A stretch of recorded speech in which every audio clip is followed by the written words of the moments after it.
what again? Say what again? I dare you. I double dare you, mother. I hate when people talk during the movie. Over the line! Back off, man. I'm a scientist. Wise man say forgiveness is divine, but never pay full price for late pizza. Return to VIDEOTECH. Hello and welcome back to another episode of Return to VIDEOTECH, the show where two dinguses break down the movies we love and share our affection for physical media with you. We're currently broadcasting this episode from Miller's Planet, and every 5 minutes on this podcast feels like 3 days on YouTube.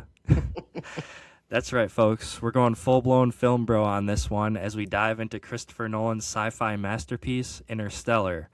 Other movies on the docket include Barbarella, Rumpelstiltskin, Barton Fink, and a lot more.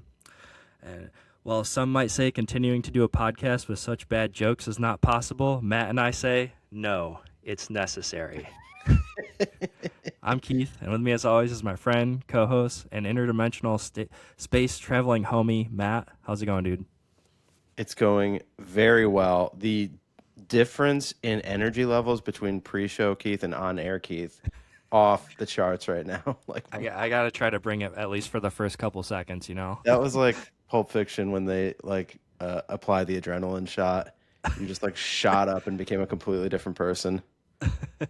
Yeah, peek behind the curtain. I'm not feeling the best today. I'm full of cold medicine, so hopefully I don't pass out in the middle of the show.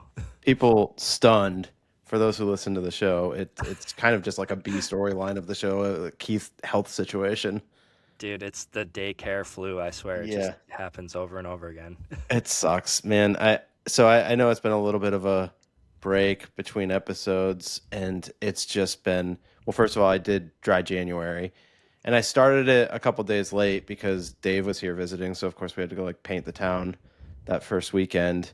And today is my first day back. I just cracked open my first Genesee Brewing Cran Orange Keller beer, which it basically just tastes like orange soda, but they're only 4.5%. I was like, I got to ease my way back in, otherwise it'll be like a complete mess on this episode.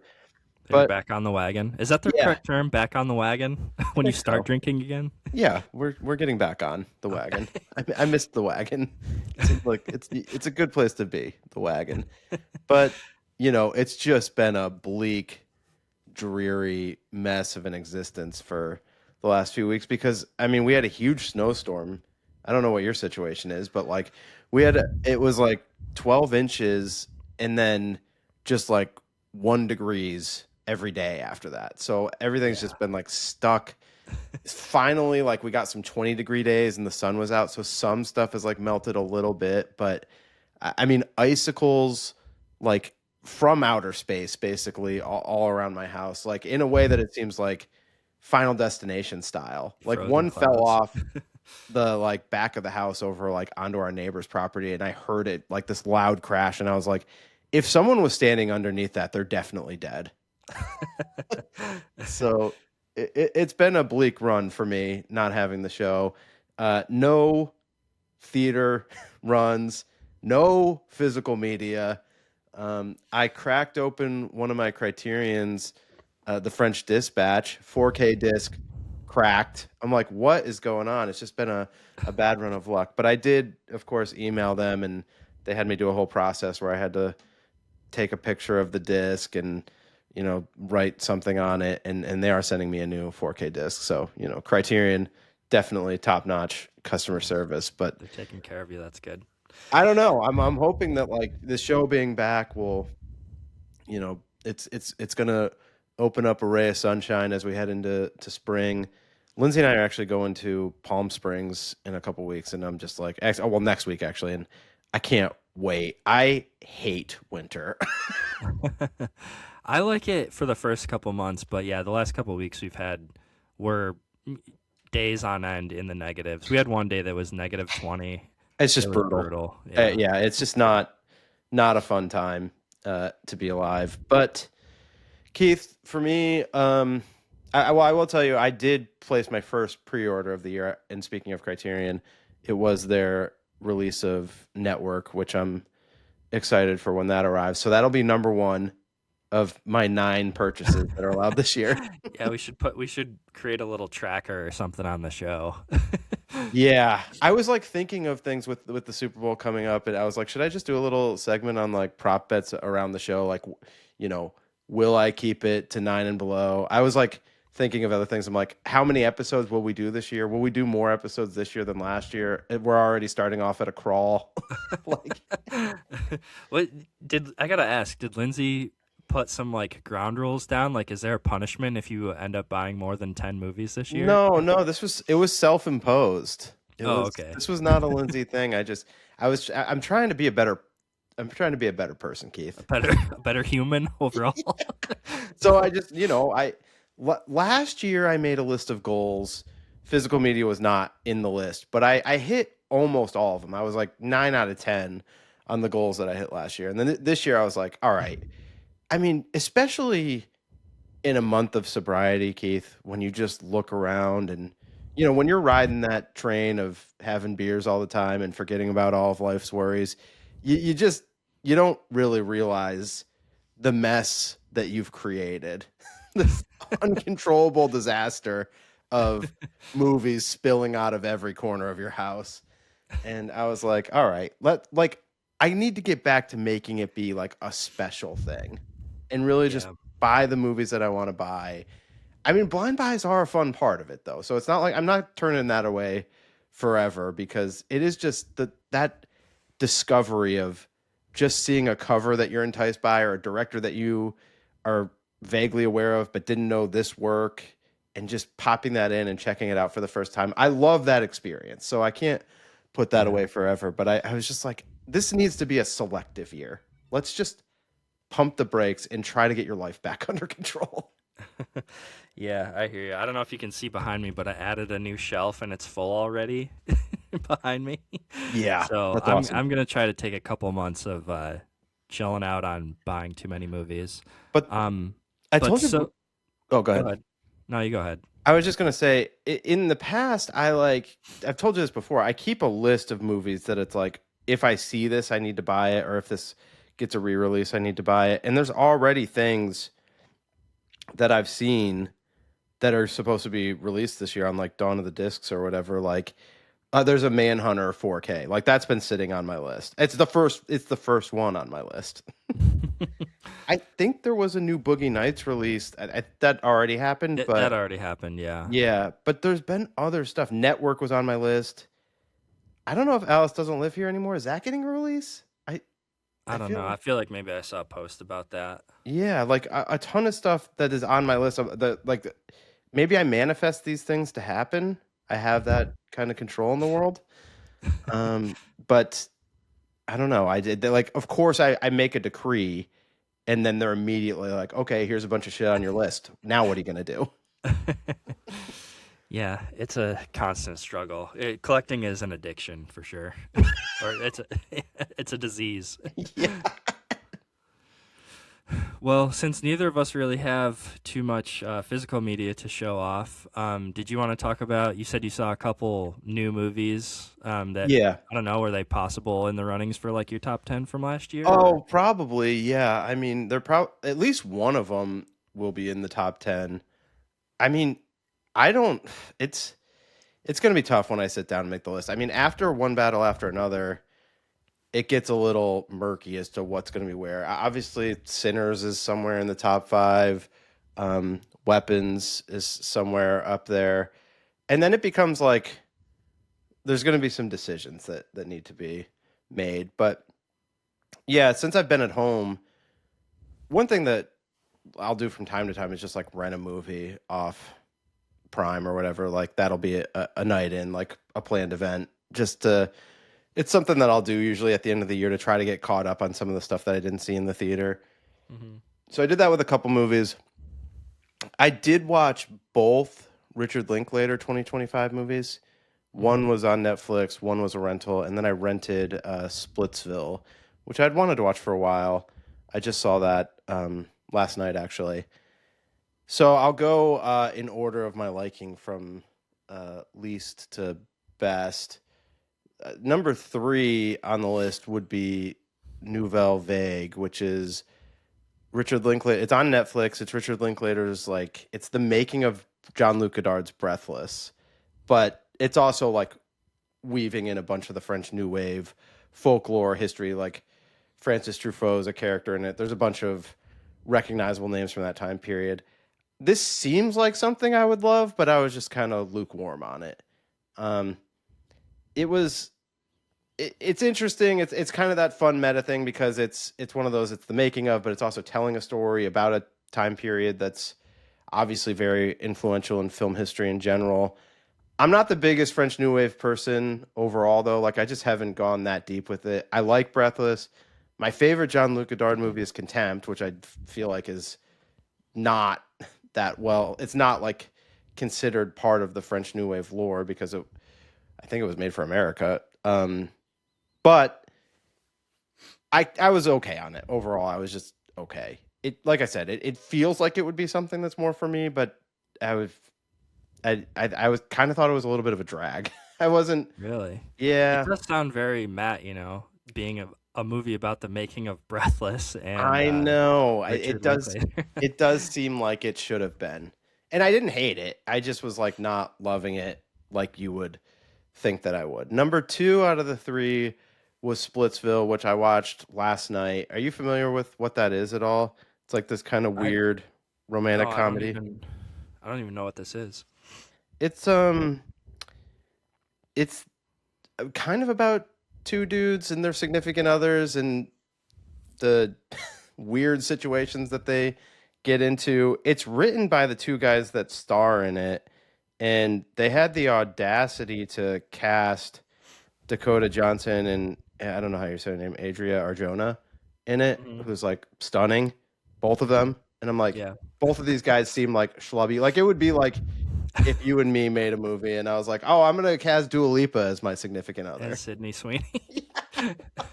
It's just like okay, because both the dudes are like not. It's not Jason Momoa, I'll tell you that. But it is pretty funny. There were a couple parts that like Lindsay watched it with me, and there were a couple parts where we were actually like belly laughing. But I wouldn't say that was like enough. It wasn't. This was not like a pound for pound. Every scene you're like laughing your ass off. But there was some really good moments in it, and I did like it overall. But whether or not that's like a candidate for my top 10 this year, I would say it's like a fringe player. And then number 1 out of the 3 was the other Richard Linklater movie, Blue Moon, which is, are you familiar with that at all? This one has Ethan Hawke in it, right? Yeah, and he's being like really praised for his performance in it. Yeah, I've seen a little bit of stuff about this, but I really don't even know like the synopsis. It kind of takes place all in one bar. It's like very cozy in that way. It reminds me of it just had me feeling like that when we were younger and we would just hang out in bars for like long periods of time and you're talking to staff and you're talking to other patrons and it's like a cozy night. But he is like playing this dude, Lorenz Hart, who was like a famous songwriter. The song Blue Moon, these kind of old jazz musical numbers. There's one that's pretty famous too. I can't remember the name of it, but his writing partner had gone on Richard Rodgers to make Oklahoma, the Broadway musical, and this night is like the night of that opening, and that guy's career like taking this whole other trajectory of fame, and there's just this sadness to the character, to the Lorenz Hart character. He has this very whimsical, sentimental outlook on everything. Sort of witty, like very witty, I should say. Kind of like a Tyrion Lannister type character, where he's like definitely the smartest guy in the room, but there's always like a sadness there too. I really liked it. It maybe it feels a little hokey, I guess, if I would criticize it at all, but I was still like more positive than not. And there's this scene with Margaret Qualley, who's like this young, beautiful woman, of course, who they just go into like a coat closet and have this long discussion. She's like supposed to be his protege. he's in love with her. She's obviously not like in love with him, and they have this long exchange, and it's the centerpiece of the movie. But I thought it was like really well executed, and I enjoyed that overall. I think Ethan Hawke's nominated for an acting Oscar for it. Or at least he's gotten some buzz and some attention for it during this award season in general. But that was my favorite of the three that I watched. Nice. I want to say I saw a quote. I mean, this could probably just be, you know, PR or whatever, trying to promote the movie, but I feel like I saw some quote from him saying that he thought it was like his best work that he's ever done with Linklater. Yeah, it was definitely like him stretching his acting muscles, I would say, because, you know, we covered the Before trilogy here, but I think it's pretty well documented that at a certain point he's just playing some version of himself in those movies. Yeah. And you know, Boyhood, I would say it's a little bit of a darker turn, but it feels very like you just really buy that character. This is like way more he's playing a different person. Okay. And you have to sort of stretch to be that person, and the script is noticeably for me one of the best written scripts in a while, I thought. I mean, look, there's always like the good stuff every year, but I was mesmerized by the writing of this one. I'll definitely have to check this one out before I make my top 10 list. We don't really have a top 10 episode planned in our schedule yet, but we'll work it out somehow. I think we should. Yeah, I think sometimes it's like I feel a little lame doing it because it's like, you know, who cares? But at the same point, it's like, well, if we're going to do a show, we might as well have a list. It's fun. I don't know. I think it's fun. No, I know. I agree too. And I do one every year. So who am I to say? Yeah. Who cares? Because I always write mine down every year. And I'm bummed about the years that I've like lost my list, because sometimes it's fun to look back. Yeah. I started logging them in Letterboxd, and then I look back and I'm like, yeah, I agree with that. One of the topics that I thought maybe we could do on the show someday is like movies that you liked the year that it came out, but maybe hasn't aged well for you personally. Like, okay. I was gonna say Garden State, but we already talked about it. Well, that goes way back, and I'd be like, you know what? I can argue my way to Garden State's a masterpiece. Yeah, I still dig it. No, but I do have a couple, like The Revenant and Birdman are two that come to mind. Not that I think they suck, but it's more just like those were movies that were definitely like in my top 5 lists of those years. That I rewatched The Revenant like last year or 2 years ago, and I was like, I mean, I still think it's cool, but I think that one's a little overhyped too. Yeah, and Birdman was one that I really liked in the theater. That I've rewatched that in the past few years too, and I was a little less. Not that I think it sucks, but I was just like not as high. Yeah. So all right, well, should we move on to the stuff that I saw? I saw one thing in the theater. Please. Yeah. So I ended up going to see. This was a couple weeks ago now, so my memory is a little fuzzy on like all the minute details. But I went to see the sequel to 28 Years Later. 28 Years Later, The Bone Temple, directed by Nia DaCosta. Did you see? You didn't see this one yet, right? No, I mean I did see 28 Years Later, which I think we covered on the show, but I did not see this. I'll tell you, I wasn't in a hurry to see it, and I don't really know what it is. I was let me just say, I was kind of actually interested in the end of 28 Years Later and how it tied back to the beginning of it, and like I did think it seemed interesting what was going on with these characters, even though it was kind of played in this goofy way. Yeah, I was definitely thrown off. Like I actually didn't really like 28 Years Later all that much. Like I liked it, but I saw a lot of people saying it was like the best horror movie like of the year and stuff, and I kind of like wasn't on that wavelength with it. I'm with you. Yeah. But then when I went to see the sequel to Bone Temple, it actually made me like the first one more. Okay. I don't know I think my expectations were just kind of off, like because I love 28 Days Later and 28 Weeks Later, and those are more. I mean, Danny Boyle directed the first one of those, I think, and not the second one, but they're both like pretty grounded, and I felt like 28 Years Later got a little weird. There's like, Yeah. there was a lot of odd editing and music choices and And stuff. Like there's all imagery, that I would stuff. say, like What? kind of like weird imagery at certain points, like the unexpected super CGI skies. Yeah, yeah. Yeah, when they're like running across the causeway or whatever to Yeah, get back yeah. to that little island, and it's like it's like you're looking through a telescope or something. There's like this. It looked really cool, but it just fell off. It just does not, like, the whole movie just didn't really feel as grounded as the first two. Well, yeah, and I would say like from the trailer, it seemed like it was going to be this super gritty movie, and it was that for like a half hour, and then kind Yeah. of morphed into something else.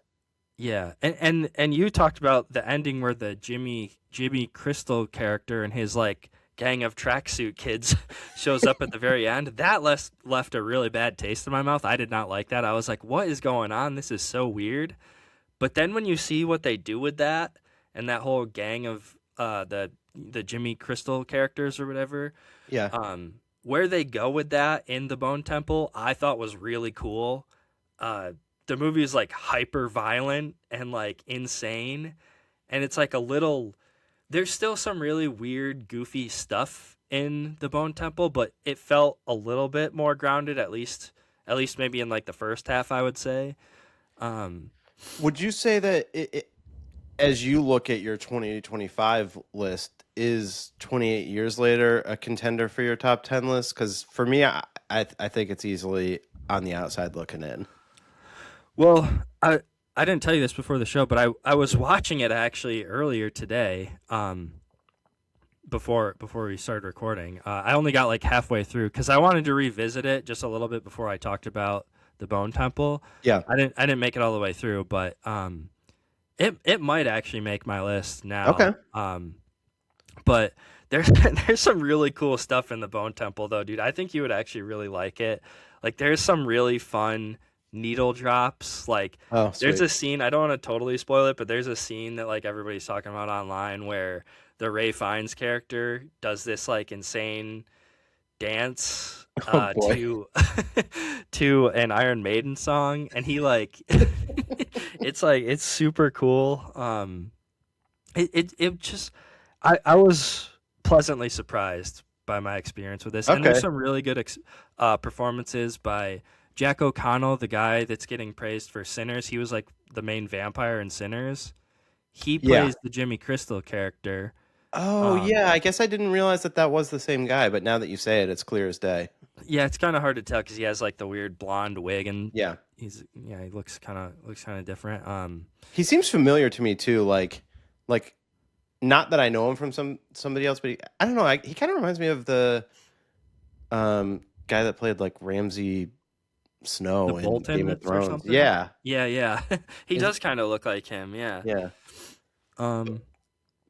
But yeah, I don't know if I have like a ton more to say about it. But I definitely think you should check it out because I'd like to hear what your thoughts are on both of them after seeing the Bone Temple. Because for me at least, watching the Bone Temple elevated my opinion of 28 Years Later.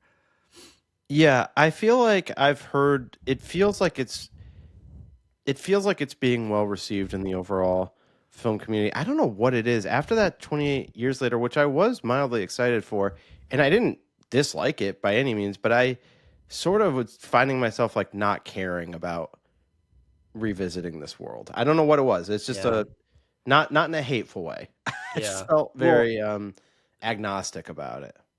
I don't really want to like spoil anything, but I think if you liked the original ones, some stuff happens in this new one that might get you excited again. Without spoiling it too much. I definitely love the original. I haven't watched it in a long time. I liked the sequel. I haven't watched it in even longer. I've definitely watched the original more recently, but it's been a long time since I've seen 28 Weeks Later. Yeah. Well, you'll have to report back. But one other thing that I watched that I just wanted to bring up real quick, because you mentioned Game of Thrones. Have you been watching the new spin-off show, A Night of the Seven Kingdoms? No, I haven't. I've seen it up there and I keep scrolling past, but Lindsay and I did rewatch like the final season of Game of Thrones again recently, and I guess I just should go on the record for this because I was definitely like, by the time it got to the end of the original series, I was like not really digging it anymore. And I was a very loyal fan to that series. I would watch of course I watched every episode, but every week I would rewatch the same episode that just aired. Like I would watch it a second time. I mean, it definitely was like dominating my life for years in terms of conversation. But I was like, I experienced some sort of burnout for the last couple seasons or whatever. I mean, similar criticisms that a lot of people had about it, where I was just like, I don't understand. It used to take like an entire season from a character to get from one part of, the place that they are to a different area. And now it feels like people are like going back and forth every other episode. Yeah, I think the two guys, I can't remember their names, but like the showrunners of that show were, I think they were offered some big major deal to do some Star Wars movies or something. Right. So they were like, I think that was like a theory people had online, was like they're just rushing through this stuff so that they can get to their whatever Star Wars money. But I think that stuff even fell through. Yeah, well, at a certain point, with all of these big money things, it's just hard to keep it all together and keep. At a certain point, you have to pay all these actors so much to keep being on the show, and obviously it was a huge cast, and the show was costing a lot of money at a certain point. So I get it, I understand it, but as a fan who was like literally like dissecting these episodes, it was just such a jarring change of pace. Yeah. But that all being said, like within the last few months, I was just getting like reels pushed to me or clips or whatever on YouTube of the last season pushed to me, and I was just like watching random scenes, and I was just like, you know what? I do like the last season. So we rewatched it, and I was into it. We didn't finish it, but we rewatched the big like battle at Winterfell, and I was like, man, I mean, there's no way we're ever gonna have a show like this again, right? Now that being said, we have the spin-off shows. So yeah. Well, I mean, they're only 3 episodes in, but I've watched all of them, and I think it's super fun. I like the fact that they're shorter episodes too. I think the first episode might be like 40 minutes, but the other 2 are around 30 minutes. And it's almost more of just like a comedy. Yeah. I know tonally it's different because this one is based off of a graphic novel, which I did read, but it was back in like 2000. It was like back when the first season came out, like 2010 or 2011 or whatever. So it's been a long time, but I did read it, and the tone was like of that was like way goofier than what the show. Like, I mean, I had just come off of like Ned Stark getting his head cut off. Spoiler alert for everyone. Yeah. And I'm like, so I was like, oh, I need to know everything about this universe, and it was like, oh, there's this like graphic novel out, and that's like takes place in the past, before the show, and I read it and I was like, well, this is definitely not the same tone. Yeah. I mean, like in the opening credits of the first episode, I think, or like within the first couple minutes, you see a shot of the main character like shitting behind a tree, and it's like spraying out. Oh boy. It's like real graphic. So you still get the like graphic, gratuitous like nudity and so. Well, I'm trying to think, was there any nudity yet or not? But it's pretty. There's some hyper violence in it too, though. Like the most recent episode, there's some jousting stuff that happens and some fights between some knights. That's the classic Game of Thrones like brutal, right? Brutal combat, whatever you want to call it, violence. But for the most part, it's actually really funny. Like it's just like it's almost like a buddy cop type thing. But I mean, they're not cops. It's like a knight and then his squire, this like little bald kid. Yeah. And I don't want to spoil. I don't want to spoil who you find out in the 3rd episode who the kid is, and he ends up being somebody of importance. But I'm having a great time watching it. It's really fun. Real quick, since we're doing TV roundup.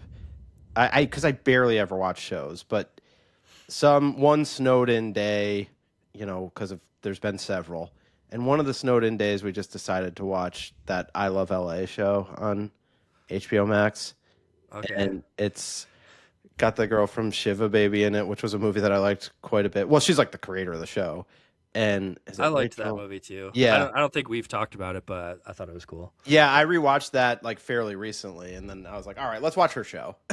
And we did, and it was pretty funny. I liked it. I mean, of course, immediately people would compare it to Girls, but it's definitely like, and there is some of that, but it's definitely like it got its own voice. It reminds me of a little bit more like that tweener zone of like millennial Gen Z, you know? Yeah. It's like right in the sweet spot where it's like Yeah. I still kind of get the humor, but I don't get their personas. Like Or their they lingo. well, they still like because I always liked the lingo of the younger generations and would be like would use it even though I was way too old because I thought it was funny.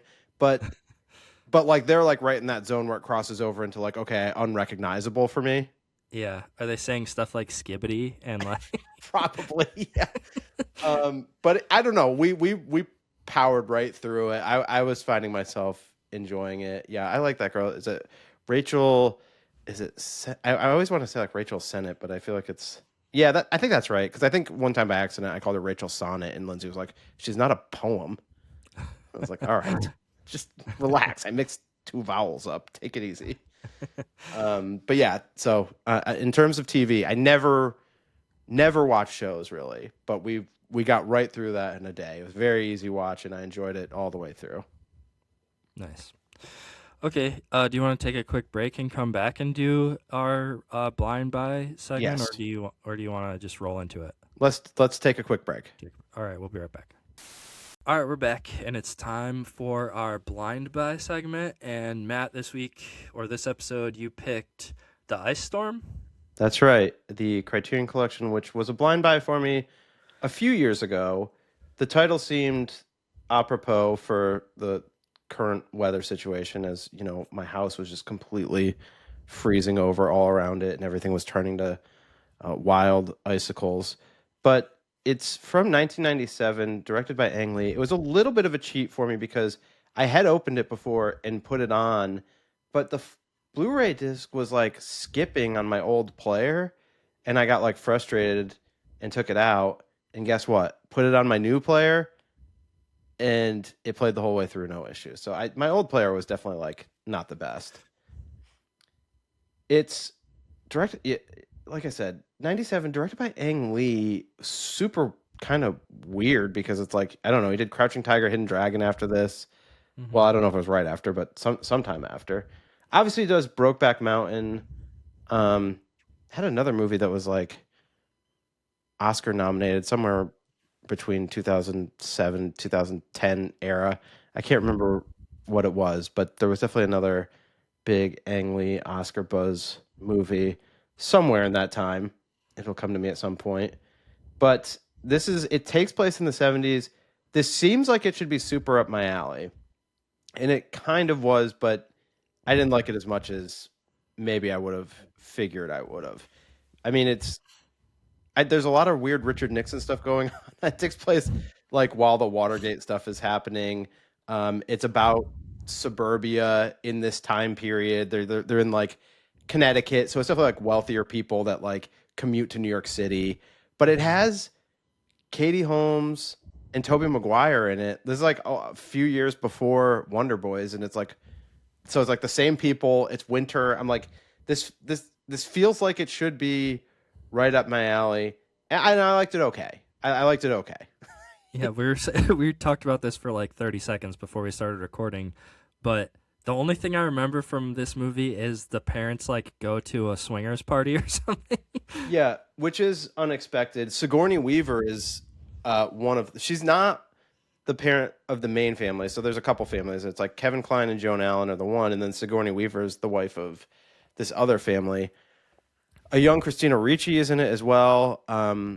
Elijah Wood is in it, who's also like, you know, a big part of I Love LA for an episode, and also just downstairs, Lindsay and I were just rewatching Lord of the Rings.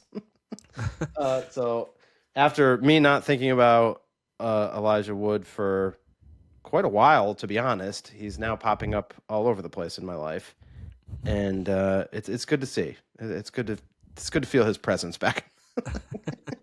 Not really Does this sure. movie have like an American Beauty type vibe to it? Because I A feel little like bit. that's what, like in my memory, that's kind of what it felt like. But Yeah, it does. I mean, it is very like, it is like kind of bored in suburbia, hypersexual. Yeah, there is some of that stuff going on. I think that's a fair call out, which is interesting because it's definitely right around that time period. But yeah, it is unexpected for both the viewer of the movie and the couple in that movie, because yeah, the kind of the climactic set pieces, the adults are all going to this party while this ice storm is going on, and at least Kevin Kline and Joan Allen, the couple who you're like experiencing it through their eyes, it's a surprise to them that it's a key party, Keith, where of course, yeah, as you know, as you're very familiar with, you place your keys, everyone places their keys in the bowl, and then the ladies will just pull a random set of keys, and whoever's keys those are, that's who they go home with. Movies would have us believe that this was something that happened regularly in the late 60s and into the 70s. Seems less popular these days. Maybe it's just the parties that I go to. People are like, we save those for the parties that you're not at. But I got to tell you, not a lot of the parties that I'm showing up, and does anyone hold out a punch bowl and say, place your keys in here? But yes, it is sort of an unexpected set piece of the movie, and it leads to some interesting dynamics with the characters. It's one of those, everybody's kind of hooking up with everybody type thing. It's happening with the kids and the adults. So yeah.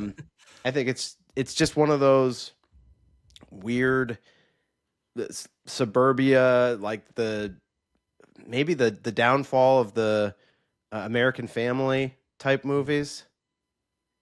And what did you rate this? How many stars? Is this a recommend or a not recommend? I gave it 3.5, but which is a positive for me, meaning I liked it. But I got to tell you, this feels like the way everything I just described. It feels like it should be a matte 5-star. So yeah, the fact that I could only muster 3.5 out of my first viewing makes me feel like something just wasn't quite there for me, and I can't quite put my finger on what that was. So we'll leave it some room to grow. We'll leave it room to grow.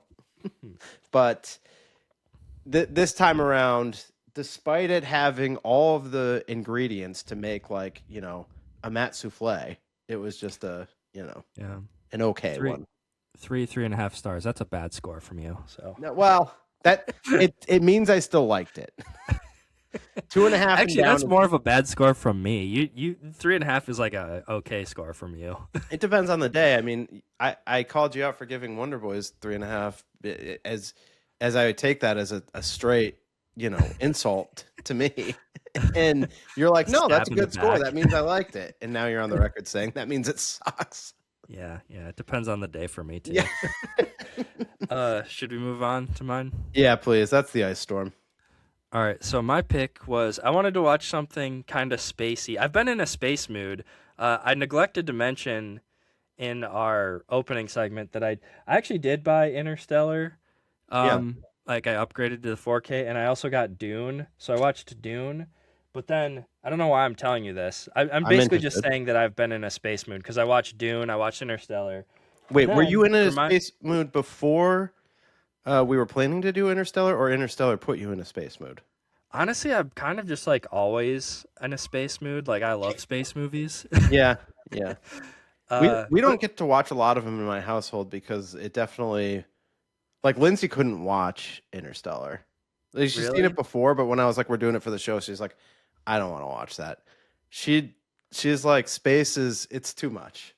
It's just too much. It's overwhelming. That's a bummer. I wouldn't be able to live with that. I mean, we do watch space movies from time to time, but it is definitely not her favorite. I mean, the idea of... I mean, when you think about it like this, Keith, I can't remember which... famous scientist I heard this from, or astrologist, or one of these very famous smart people. Somewhere along the line, there was a quote about something like, yes, aliens exist, and you better hope that we find them before they find us, because if they find us first, that means they have better technology, and the natural instinct of any animal is to like colonize. So that's what Murder they the would other do. species. Yeah. So Take over and steal their resources. yeah. So I'm like, okay. I mean, I think Lindsay thinks about things in like those terms. Not, Yeah. she's not like an alien person, but just like, I think she's just like, well, there's nothing good out there.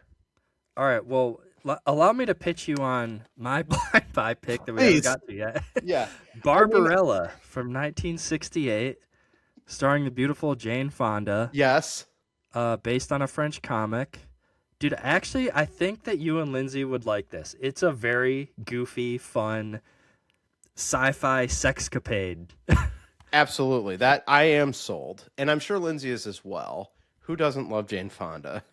Dude, I'm telling you, I think you guys would actually like this. It's like a good put on in the background while you're like doing dishes or something type movie. I feel like, because I mean the plot is not anything to write home about, but the sets and all the costumes and just the vibe overall is like super fun. It's like a very lighthearted space 60s. Yeah. No, I retro actually vibe. have I've put this on before just as like a going to bed movie. And and I was definitely like, okay, I need to watch this all the way through. Smash cut to I never did, but like I definitely I know what the vibe is and I'm into it. But yeah, I haven't quite gotten Lindsay there yet, but I think she's enough of a Jane Fonda fan. One time I was just reading like random Steve McQueen quotes, and you mentioning Jane Fonda's name made me think of this quote. He once said, "To me, a woman's ass is important." Hold on. There's more. I was like, is that it? No. He goes, Jane Fonda always works out and keeps her ass in A1 condition. Who's this a quote from? Yeah, Steve McQueen, the great actor. Oh. Not the director. Cheapers. It was different times back then. It's just like, okay. Dude, speaking of different times too, I was very surprised. In the opening credits, it's a super fun, like apparently it's like very famous opening credits. Jane Fonda is like in zero gravity in this, goofy spacesuit. And as the music is playing and the credits are rolling, the opening credits are rolling, the whole thing is basically just like a long shot of her like derobing, like taking her spacesuit off. And she gets full nude in the very beginning of the movie. Yeah, it does sound very thought-provoking.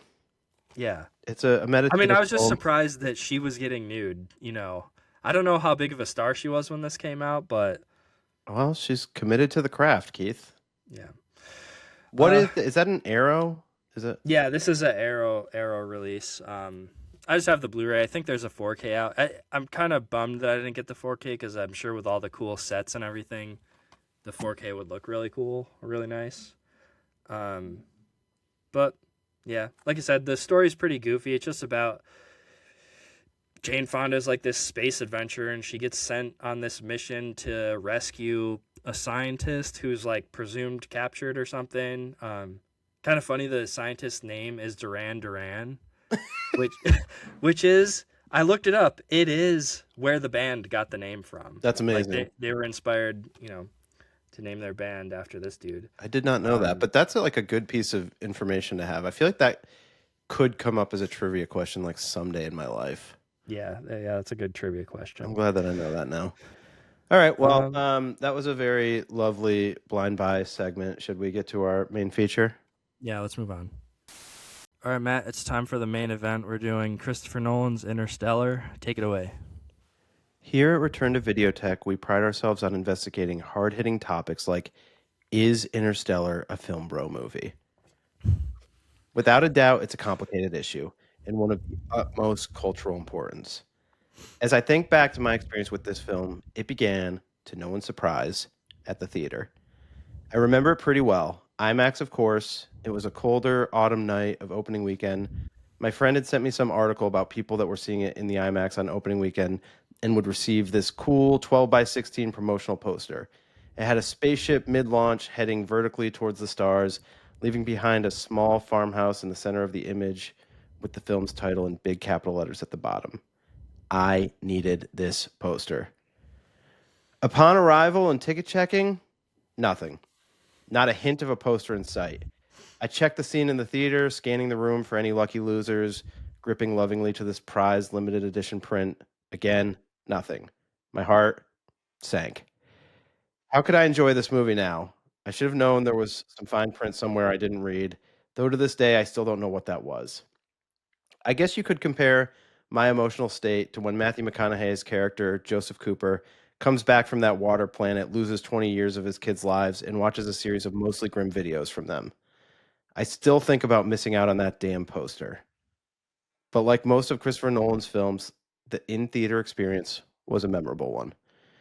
His influence of Kubrick's 2001: A Space Odyssey was visibly on display, and as always, no stone went unturned from a detail perspective when it came to the storytelling. There's no shame if you don't get this one the first time around.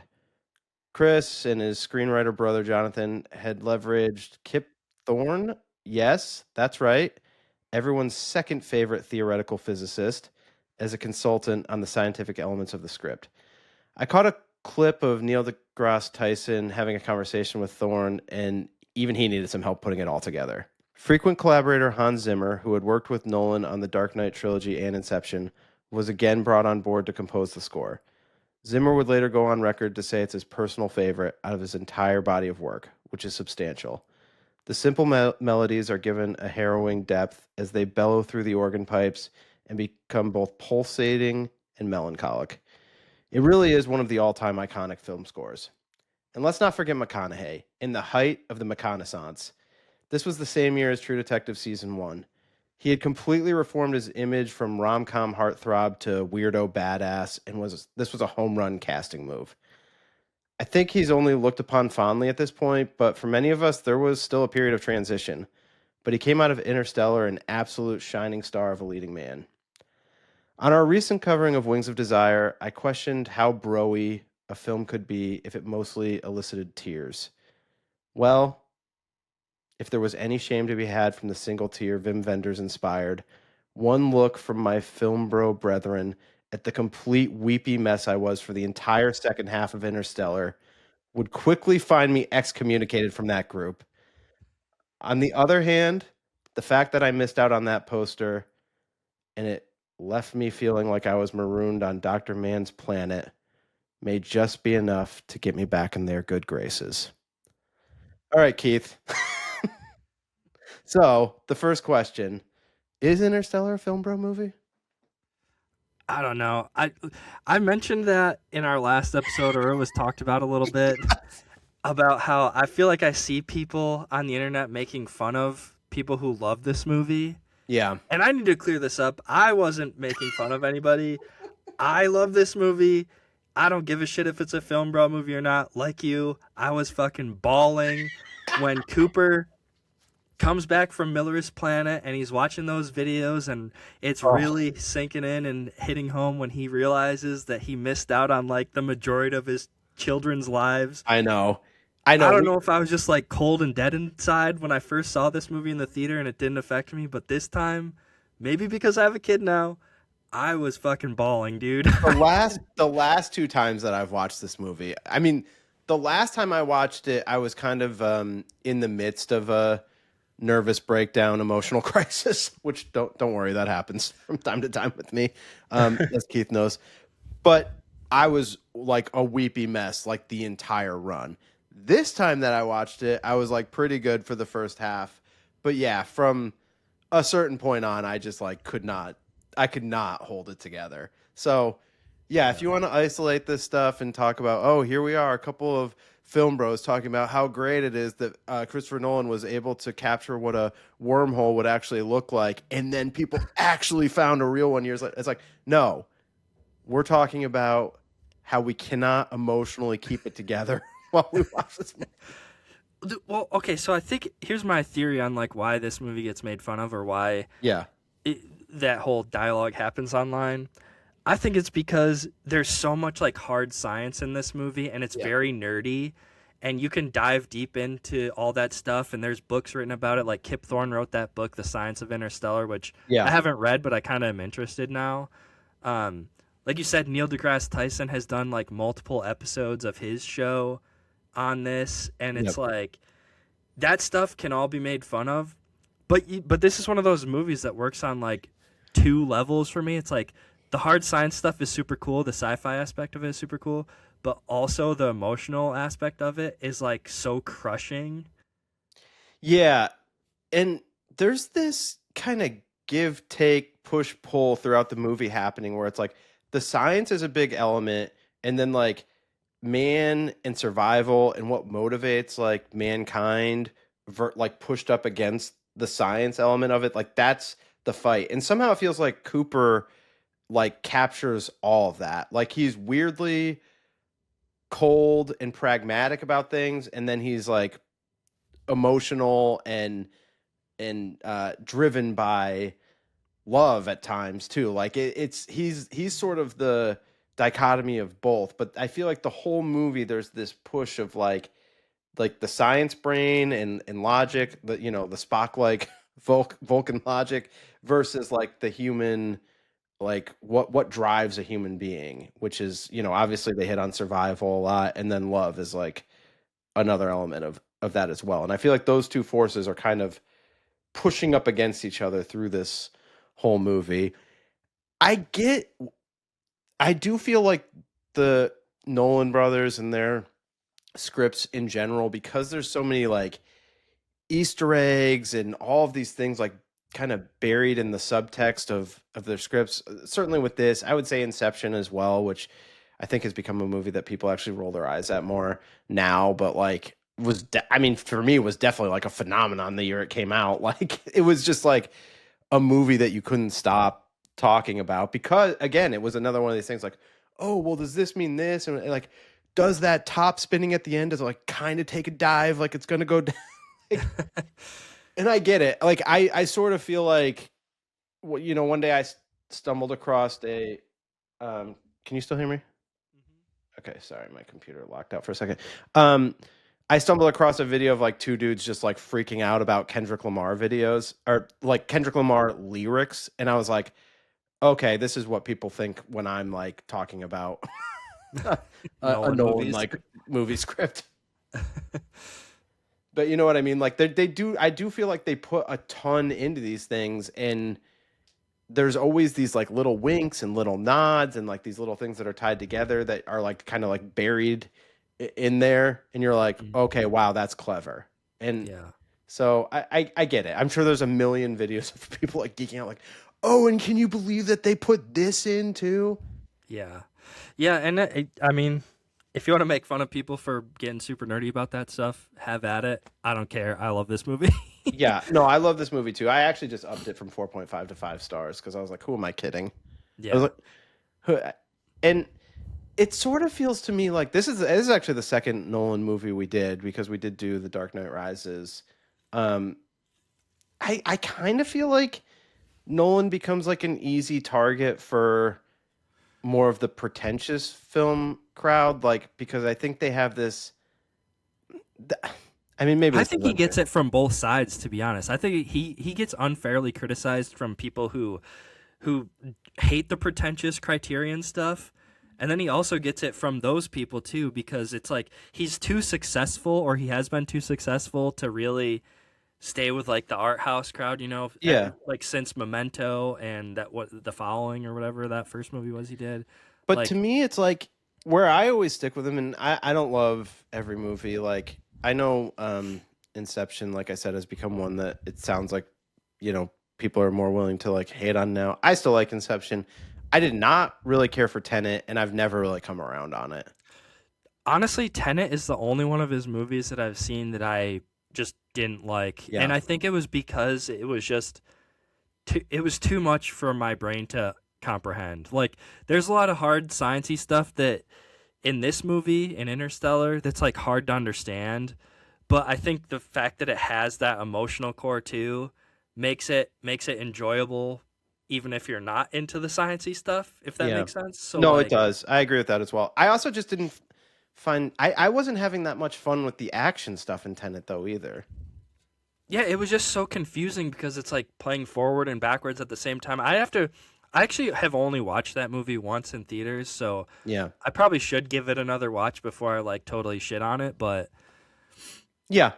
But I think on the Christopher Nolan front, like I'll just always be a defender of he makes like big, large scale movies, in my opinion, really well. And I think it's hard to make these movies on that scale, like consistently good, consistently interesting.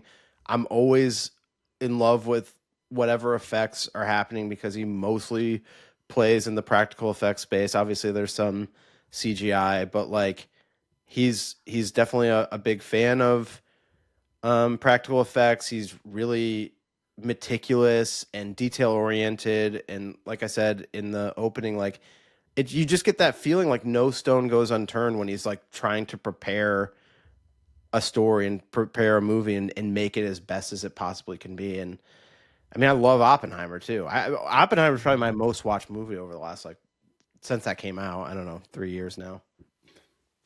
Yeah, just an incredible filmography, in my opinion. Yeah, I would agree with that as well. And I it's hard. I mean, obviously now the Odyssey is all the buzz too, and I'm sure. I guess I'm sure some people would push. Dude. Yeah, I'm so excited. I don't think I've been this excited for a movie, and since I don't even remember. Yeah, it definitely looks cool. I mean, it looks like it's going to be an experience for sure.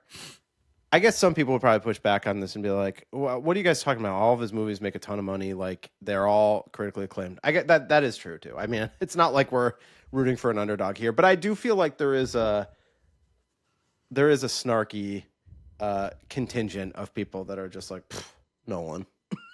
No, I get that.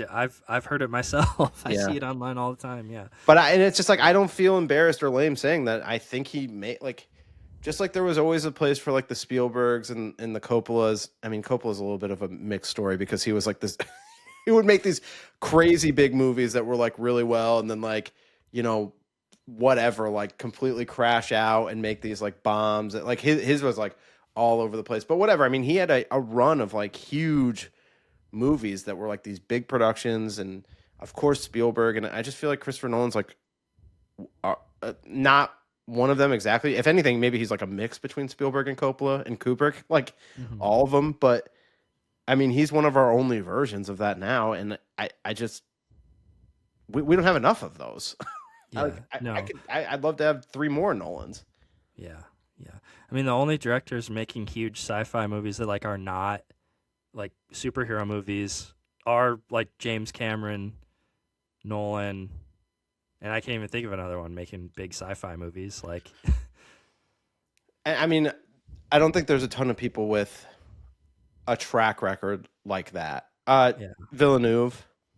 That's true. Yeah, Villeneuve is up there too with the Dune movies and Blade Runner 2049, Arrival, which I like. Blade Runner, yeah. Yeah. I love Arrival too. We should do Arrival. At some Yeah, point. yeah. Arrival is great. That was another one though. Like, I mean, I got like full body chills when like towards the end of that movie when things start to, you know, come together and make sense about like what the actual story is.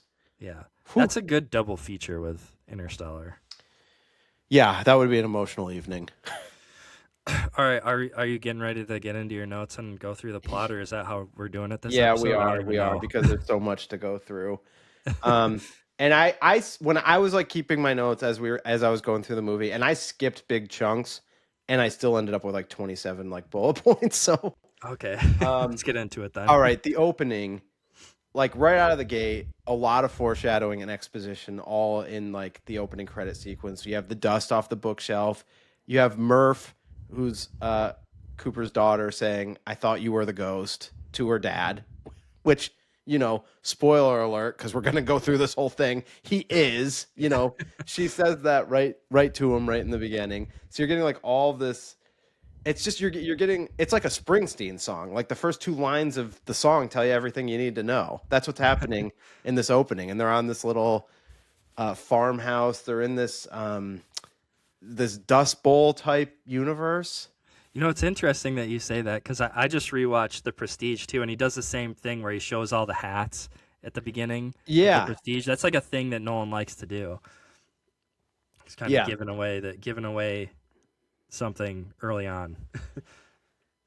Matthew McConaughey, of course, cast as the lead. Joseph Cooper. I pointed out in the intro, it's the same year as True Detective. I mean, it's hard to remember now. I don't know if you can like take yourself back to this time, but like it was kind of weird when it was like announced that Matthew McConaughey was going to be the lead in this Christopher Nolan movie. Like, I was like, really? That seems odd. Now, you were all over this because you were like, what's that? What the hell's your dragon movie that you're always... Reign of Fire? Yeah, you were like, dude, you were like, bro, have you seen Reign of Fire where Matthew McConaughey is like bald and he's a badass, like, and he's like super macho? I was like, yeah, I did see it with you, but I still was like overcome with the Wedding Planner version of Matthew McConaughey and all, whatever, failure to launch. Like I that's what I was picturing him as. But sometime around 2010, he goes through this whole redefining of himself, and that,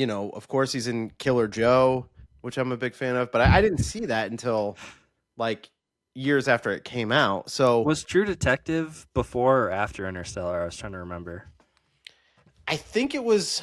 I think Interstellar came out after, because it was the fall of 2014, and I kind of feel like True Detective was happening during the summer. But that's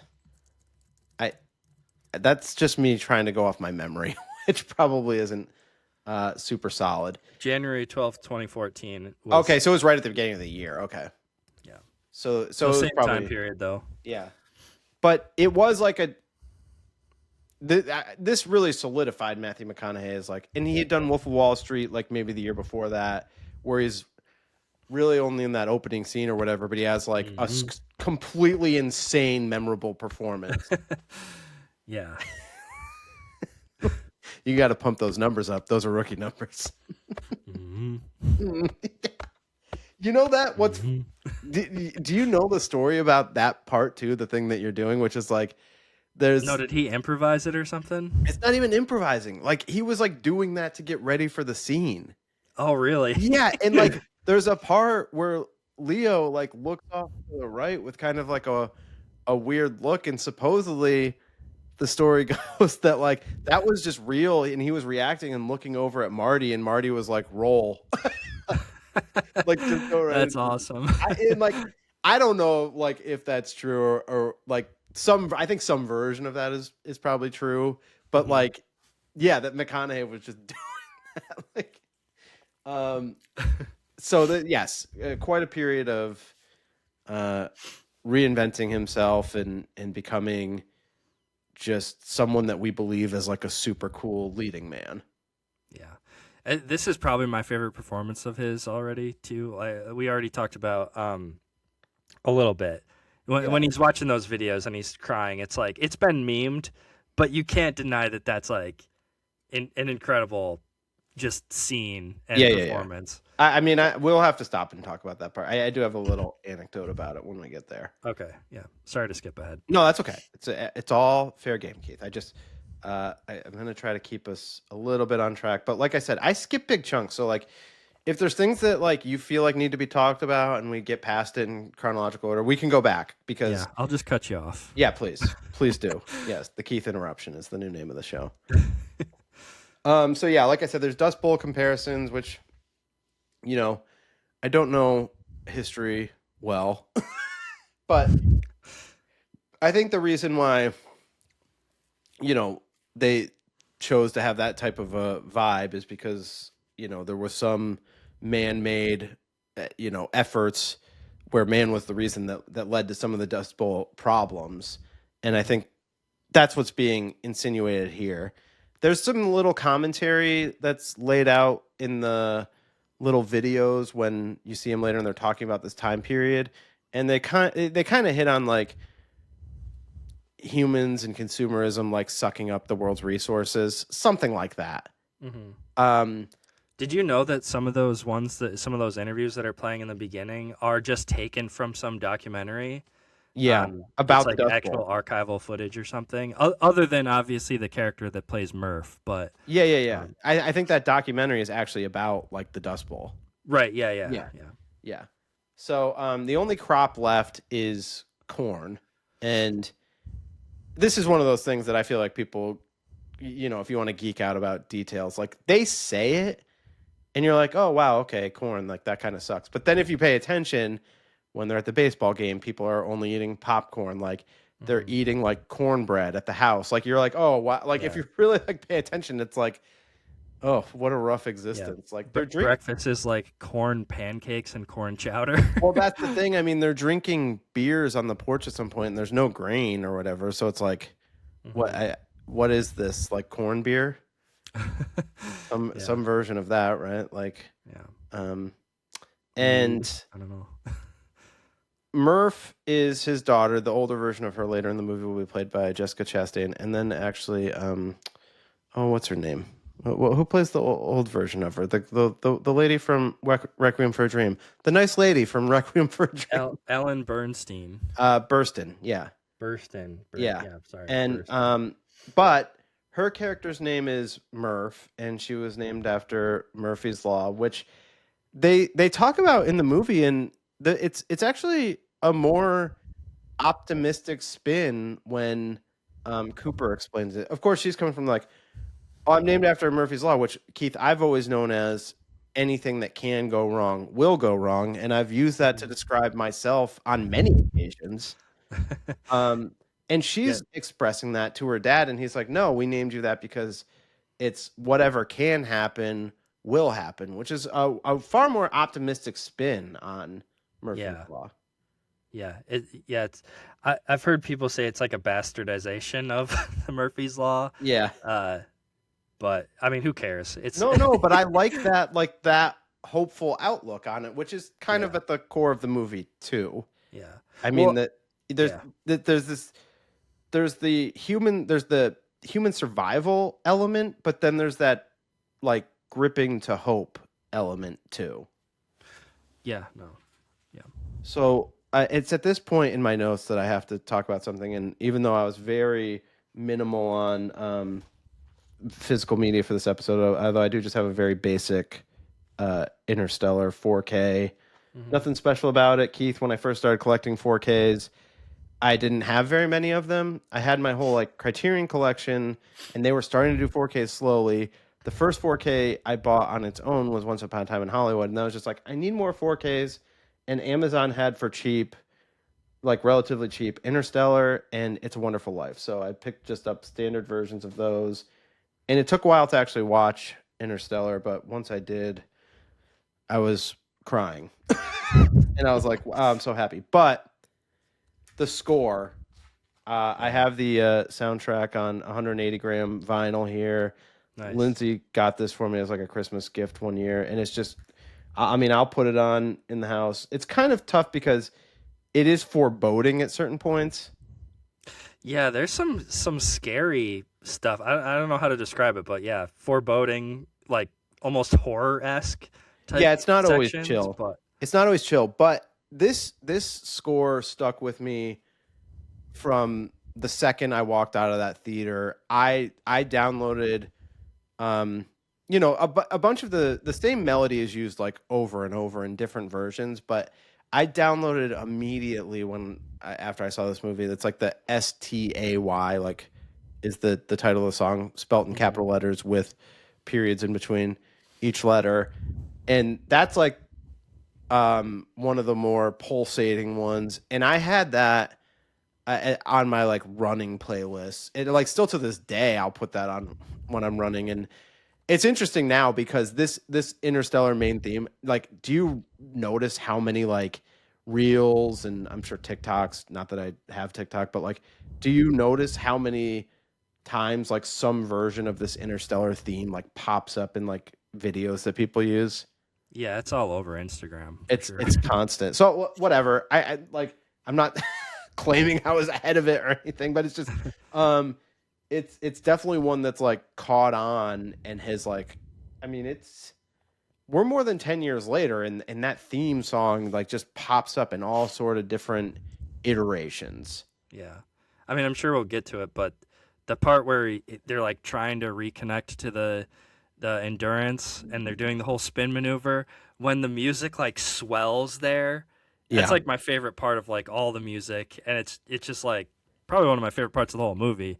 Yeah, I actually just watched a random clip because, of course, like once I start doing a little research, I have a bunch of like clips pushed to me, and like there was a shot in a movie theater. I assume it was when this movie was re-released a couple years ago, which by the way I didn't know happened. If I had known that this was getting a 70 millimeter re-release, and I'm sure it was IMAX, I totally would have gone out to see this in the theater again. I did not know that happened. It happened like 23 or 24. Yeah, it was just playing. One of my buddies texted me, and it just played last weekend here. Oh, actually. really? Not in IMAX, just like it was like our local brewery theater was playing it. Oh, that's fun. That's so fun. Wanted to go, just those nights are fun. But like when it was, there was a clip of that whole scene where they're trying to reattach the Endurance, and then he does it, and the whole audience was like applauding. Yeah, I was like, oh, that seems fun. It's great, yeah.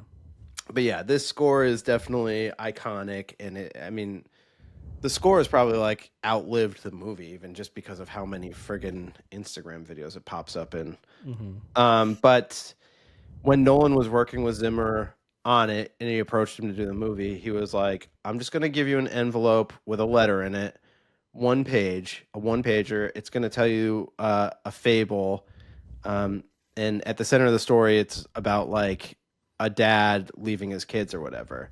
And he's like, just work on it for one day and then play me what you've written. And that's where like one of the songs that's played at like the end of the movie, which it has like the main theme kind of as a part of it, but it's like this piano song that's like, it was originally a demo version, but like that's like the song that he wrote when he first read this and had something for it. Mm-hmm. And it was just kind of a cool story. And then, this whole score comes out of that main theme. That's awesome. I didn't know that. That's cool. So not only in the family do we have Murph, but there is a brother, Tom, played by Timothy Chalamet. Like, what? I know. It'd been a couple years since I'd watched this movie, and I was like, oh, whoa, that's Timothy Chalamet, yeah. And, his name's Tom. He's destined to be a farmer. They his dad wants a greater life for him, but you are kind of like, well, what are the options? I mean, is it that shameful to be a farmer in this world? I mean, it doesn't seem like the options are that great. I mean, they say that there's not really many colleges left. I mean, we get a look at what professional sports are looking like. That doesn't look too great. Yeah, the Yankees playing in like a cornfield, like my backyard, basically. So I don't know. I don't think there's any shame in that. But yeah, it is kind of funny seeing Chalamet pop up in this. I mean, he's been a very prolific actor since he started being in things. Yeah. I mean, Dune, we just talked about Marty Supreme last episode. He's probably one of the biggest younger actors we have. Like I said, now. I just watched The French Dispatch, and he's in that too. Oh, yeah. And he's, was in that terrible Wonka movie as well. That seemed like it was a great choice. I did not see Wonka. No, Lindsay and I did try to put it on one night, and I was like, this is unwatchable. Yeah, the trailers looked pretty stinky. So I didn't write anything down about this, but there is a whole cool sequence with like a runaway drone in the beginning of the movie, which has some mirroring later on, where an adult Murph has a similar thing. But it's just kind of giving you a little bit of like what this world has become. It's like a rogue drone that's just kind of been flying around, and somehow Coop's able to take control of it and land it. Just kind of giving you. It's cool. I've heard people say on other podcasts, because I've listened to a couple other podcasts where people talk about this movie, and I've heard people say that they think that because the movie's so long, that's like a section that could get cut out. But I don't know. I like it. It's like the first time you hear the music swelling, and it's like this kind of like big adventurous moment where he's like, you're kind of seeing what kind of dad he is with his kids, and I think it's necessary. I think it's good for the world building. You get to hear about what's going on in the world. I think this is where you first hear about how like the military doesn't exist anymore and stuff. So yeah, I think it's cool. I like it. I don't find this movie to be too long. I don't think for me, this is not like the length of this movie doesn't bother me at all. Yeah. I mean, it's just one of those movies. It's like 2.5 hours plus, but it doesn't feel like that because the pace is so quick. It doesn't feel long. I totally agree with that. I don't, this is not a movie that I'm like, it never drags for me. Give me every sequence. Give me more sequences. Yeah. So there is something weird that happens back in their house where all of the tractors are, for some reason, driving towards the house and then stopping on their own. And there's a bunch of weirdness with Murph's room. She talks about the ghost. There's just always like weird things happening there. But the dust falls in a way that I can't remember how they figure this all out. And for the film bros out there who love Interstellar, I'm definitely not going to get all these details right. I've seen this 4 or 5 times total in my life, and it's been 5 days since I watched it for the show. So, like, I'll do my best with it. Somehow they figure out that whatever happened with the dust is giving them the coordinates to some place, and Cooper and Murph are going to go check it out. And it turns out that it's NASA. Mm-hmm. Which isn't supposed to exist anymore in this world, right? I think they say. I guess not. It's a secret society, NASA. Mm-hmm. Yeah. It feels like it almost didn't exist in our world. Yeah, I mean, recently, I should have done a little bit more research on this, but I want to say we like stopped doing that stuff, and then obviously there's like SpaceX and stuff like that now, but NASA, as we knew it when we were kids, doesn't really exist today. Well, I thought it was kind of coming back. I thought it was making a comeback. Maybe, yeah. We shouldn't speak on it because we don't really know. Yeah. Although I'm comfortable speaking on things I don't know. I do that all the time. Yeah. But anyway, in this movie, the NASA in this movie, they talk about the Lazarus missions, and they explain this stuff to Cooper. I mean, he's just like, let me out of here. I'm sorry we found this place. Like, I just want to take my daughter home. But, you know, it's a little Alice in Wonderland. He's started down the rabbit hole now. And... this group of scientists, which he happens to know, Professor Brand, which is played by longtime Christopher Nolan collaborator Michael Caine, which I think in some way he's in like every Christopher Nolan movie after a certain point. Yeah. Because even in Dunkirk, he does a voice. Oh, really? Yeah, you know how there's like the 3 pilots, like Tom Hardy's one of them, and one disappears very early on. He's like the team leader or whatever. He does the voice of that one. I need to revisit Dunkirk. It's been a while for that one too. Yeah, Lindsay loves Dunkirk, so we watch that one more because she likes it a lot. That's interesting. And she dictates, what we do around here. No Barbarella for you. Left to her own devices, she would probably pick. If I was like, let's watch a Christopher Nolan movie tonight, which one do you want to watch? She would probably pick Dunkirk. Nice. Yeah. She loves like stories about like the British soldiers in World War II. Sweet. And I mean, she loves herself some Tom Hardy, but who doesn't? Oh yeah. Did she watch Bronson with you? I don't think she did watch Bronson. I was like, I don't think this one's for you. I don't think this would be your favorite. I want to see if she's still a Tom Hardy fan after she watches Bronson. Well, I think she still would be, but I still think she would be like, not this one though. So this whole explanation is now unfolding about, hey, we've been planning on figuring out a way for humans to survive. And guess what? There's a wormhole out there. And on the other side of that wormhole, we can get to another galaxy or whatever, another solar system, whatever it is, a bunch of planets that maybe we could live on. And guess what? We already sent a bunch of astronauts out there. And they're trying to figure out if one of these planets can be the next place for humans to live. And Cooper's just like, BFD, I don't want anything to do with this. But, he's like, he there's some commentary with him. I didn't even write down anywhere that like John Lithgow is like his father-in-law, but like they have some conversations that give you a little insight into Cooper, which is he's basically this highly capable person. Obviously, we know he's a pilot, but you get the sense that like he was highly capable. He's super smart. Obviously, he's super fit, and he just sort of has this like simple farmer's life, and he's happy with that. But there's this kind of concept that he never really got to live the life that he was meant to live. Yeah. Does that make sense?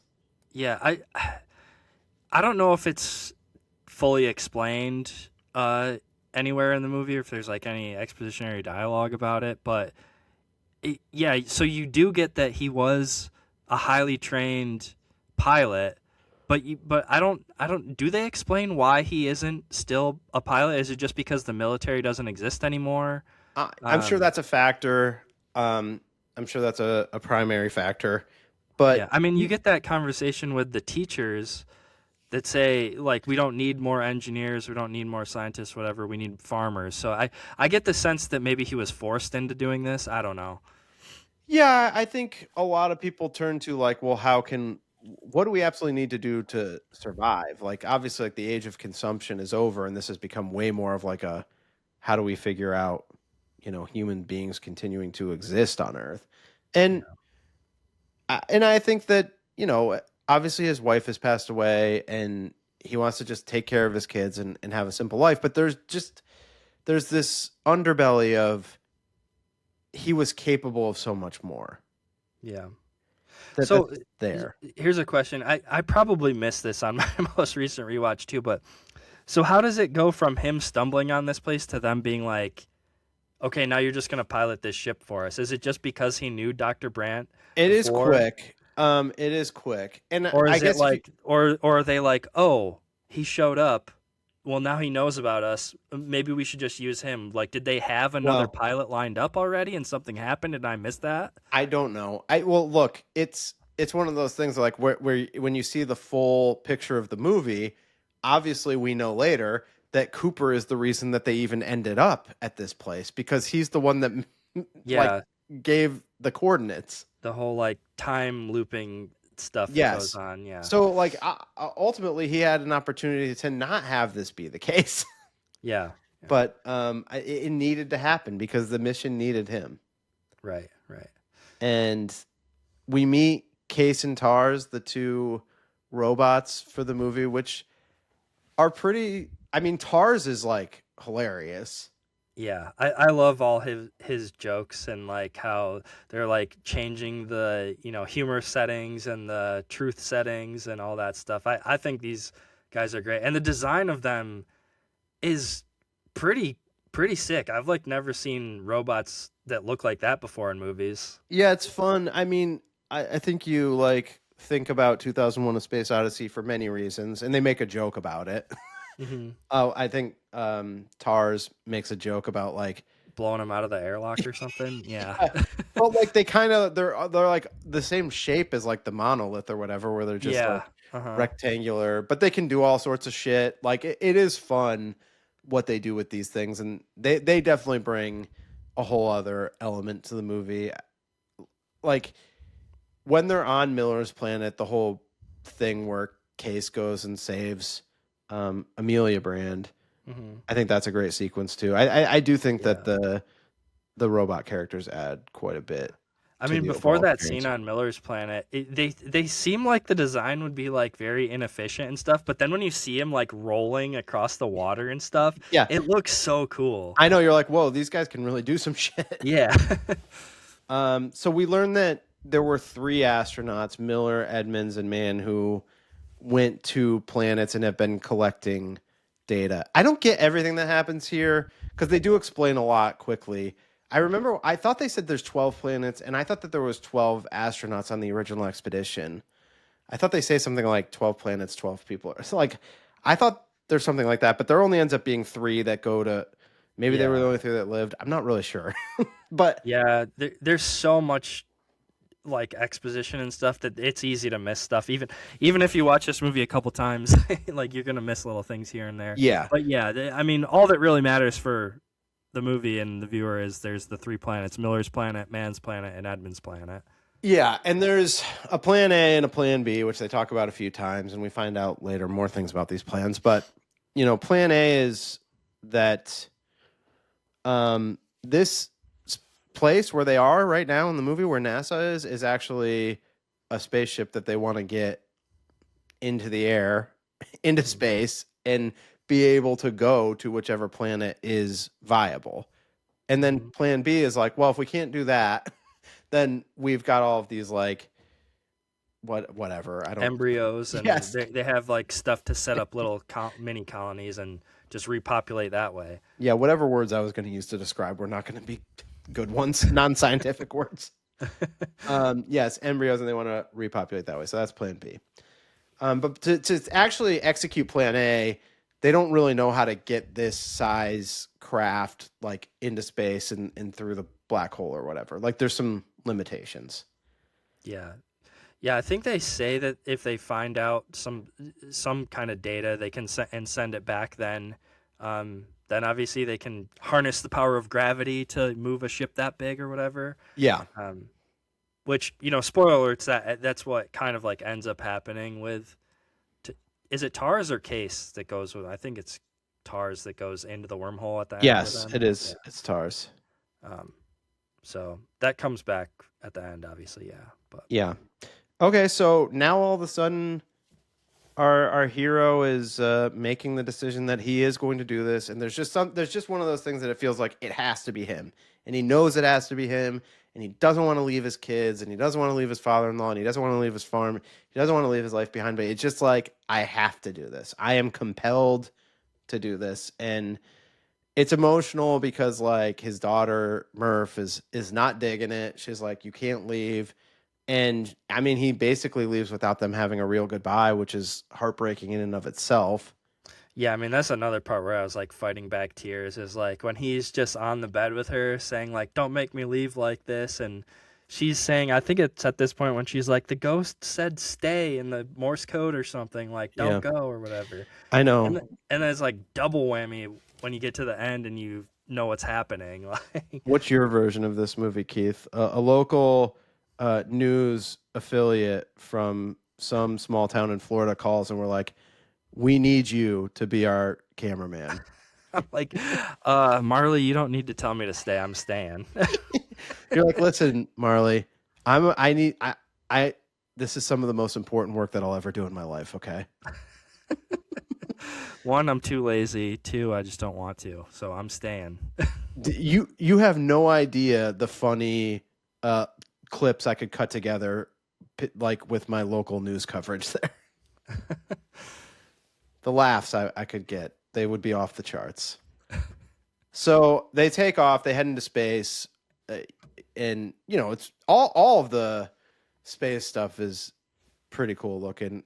I will say, it stands out to me. It also seems very 2001: A Space Odyssey. The astronaut outfits, very form-fitting astronaut outfits. They're not the big bulky ones. Yeah, they look pretty modern. I don't know. I feel like I've seen images of like the not Tesla, but the SpaceX suits, and they look kind of similar to those.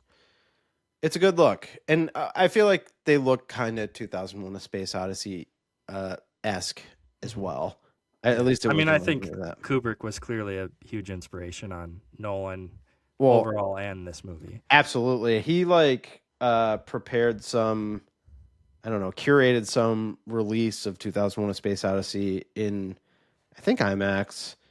But Zach and I went to see that. I don't know what year it was. I've lost track of time. I was on Miller's Planet too long as well. But when he did that, we went to see it, and it was pretty cool seeing that on the big screen. And yeah, there are a million nods to 2001: A Space Odyssey in this movie, including something that we'll talk about at the end that people have some interesting takes on that I'm not sure how I feel about. I think it's cool that they exist, but if that was the case, it kind of detracts from my joy of the movie. They make it through this wormhole and get out on the other side, and they first visit Dr. Miller's planet, and they land, and there's some things that happen with the score here. We are told that I can't remember what the time conversion is exactly, but if you're there, it's 1 hour is 7. 1 hour on Miller's planet is 7 years on Earth. There you go. See, that's why we have Keith on this show. He remembers the fine details. I wrote it down in my notes. So. Perfect. You'll love to see it. They land and there's some wreckage. It's all water, but they're able to get out and stand in it. And we come to find out that it's possible that Dr. Miller that he just landed there just after Dr. Miller because of the weird time because of they say that because of the time dilation that she probably on Miller's planet probably died 5 minutes ago or something when she gets hit by the wave. Yeah. Seems crazy. Yeah. It's one of those parts of this, it's just like kind of hard to wrap your brain around. Yeah. And there's some things happening with the score while they're on this planet that like indicate how much time is passing. It's there's like secondhand like ticks that are like louder in the score during this part. Yeah. I mean, I love this whole scene. It's really cool how Cooper, even like just to start, like they have to kind of plan it out. He's like trying to make it do this the most efficient way. So because he already knows, they know about the time dilation. Yeah. So like he pulls this crazy maneuver when they land, and they're all like, well, that wasn't very safe. He's like, well, no, but it was like efficient. Like move. He's like, and like you're saying with the score is like kind of adding on top of, or just like enhancing like this urgency that he has, like knowing that he's missing out on years of his kid's life. Like it's like one of my favorite parts of the movie. Everything on Miller's planet is really cool. It's very hurried, and you know, Anne Hathaway is playing Professor Brand's daughter, Amelia Brand, who's like on, you know, she's a main player on this team, and she's going out to try to get Miller's data from the wreckage, and she comments on the mountains off in the distance, and Cooper's like, those aren't mountains, they're waves, and then realizes that that wave is going away from them. It's giant. It's like, you know, larger. It's what we would think of as a tidal wave, but it's like bigger than that even. Yeah. If I don't have too many like nitpicks about this movie, but this is kind of one of them for me though, is how they didn't know this before going down, that they were waves and not mountains. Like there'd probably be some way to survey before they go down, you would think, but it's not like a major complaint of mine. Yeah, I guess it's just because it looks like they're moving so slow. Yeah, is the only thing you could say. But yeah, I get you. One of my favorite parts from this sequence, though, is when she is out there, Amelia, and she gets stuck. I kind of love the other dude, Doyle. Yeah, I don't know what it is. He's back closer to the ship. Cooper realizes that there's a wave coming behind him. He's like, you know, freaking out, like, get back to the ship. Everybody get back to the ship. She's still trying to get to the data, and she gets stuck because, you know, everybody's having problems with gravity on this planet. And the wreckage of the ship kind of gets stuck on top of her somehow. I'm like, how did that happen in like 1 second? But I don't know what it is, but the way that Doyle character is just like, Case, go get her. Like, I love the delivery of that line, and I love the reaction. And now he just like does that whole crazy move where he's the spinning leg thing. Yeah, no, I'm right there with you. I love that too. He's kind of a underrated actor. I feel like Wes Bentley plays Doyle. Yeah, he's kind of in a lot of things, but he's not really a big star. Yeah, American. He has Beauty, a very distinct look. Hunger Games. Yeah, he's got some like kind of crazy eyebrows going on. But he's in a lot of stuff. Yes. So that concludes the Wes Bentley segment of the show. He unfortunately meets his demise here because Case does get Amelia Brand back in the ship, and somehow Doyle's not able to get in. He's so much closer than her. Yeah, I don't know. It does seem like a botch. I don't think he's like trying to sacrifice himself, but he's like being a gentleman and like, you go first. Yeah. And he definitely botches his own survival. So Doyle gone, not in the mix. The wave floods the engines, and now they're going to lose precious time. And I heard an interesting theory about this too, though, is I don't know. This doesn't make sense, but like if they were ever to like do a sequel or something, it's never going to happen. But like, theoretically, they could go back and save Doyle because of the time dilation. Like, even though by the end of the movie it's like 70 more years in the future, it would still have only been like 5 minutes for Doyle. So if he didn't die from the wave, like he could still be rescued. Okay, I'm holding out hope. Yeah, it's I think Doyle's gonna pull through. Yeah. So they eventually get off the planet. They're able to kind of cool down the engines or whatever, but they've lost precious time. And I don't know if you wrote this down. How many years did they lose? Like 27 or something? 27 or somewhere around there, 20 something years. and they get back to the ship. Rom on the ship looks like he's had a rough time being on its own. Yeah. His performance too, I forget that actor's name, but the way he plays this is like pretty intense, I think.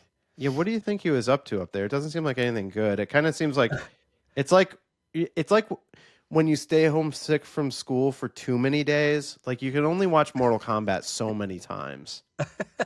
Yeah, I think Brant asks him like, why didn't you just put yourself to sleep or something? And he's like, well, I had a couple stints of doing that, but yeah, I mean, 23 years on a spaceship by yourself. You'd think you'd go a little crazy, kind of like Man does, but Well, he pulled through. He's a tough cookie. But they Cooper immediately goes to check out the videos from back home of what he's missed, and it's definitely one of the most powerful scenes in the whole movie. Matthew McConaughey has talked about doing this part, and Nolan, wanted to rehearse it, of course, just as naturally a director would want you to, so that you make sure you're getting the scene right. And McConaughey was like, no, let's just go. Just have me watch it and have me react to it. He was like, because after the first take, it's acting, but the that first take can be like a real reaction because I don't know what's on those tapes. Mm-hmm.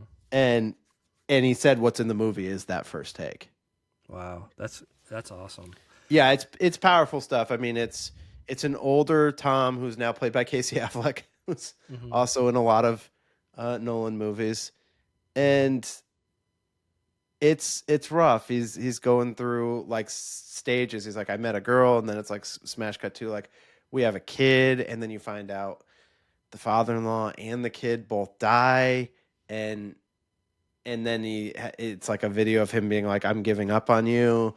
And as the stages are going through, it's just like phases of emotion to like full blown, like ugly crying, like literally me watching this movie.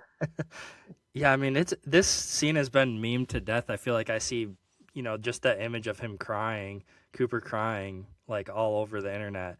But it's still like, I don't know. This part we talked about earlier, I was bawling like a little baby. And it's also the transition to now Jessica Chastain as adult Murph, which is interesting. In my notes, I actually wrote transition to Jessica Captain as adult Murph. That's fun. And she still doesn't have like a great relationship she still hasn't really forgiven her dad for leaving. Yeah, a little rough. Yeah. I mean, that's what hits so hard about it is like if you're one of those people who can like put yourself in the shoes of this character and just really think about how devastating this would be, it's brutal, dude. But she has made continuing this like her life's work. She works for NASA now. Mm-hmm. She's working with Professor Brand, who, seemed shockingly these 23 years pass and he's not dead at this point. Yeah, he seemed pretty old at the beginning. I thought so too. But, good for him. He's eating a lot of corn, Keith.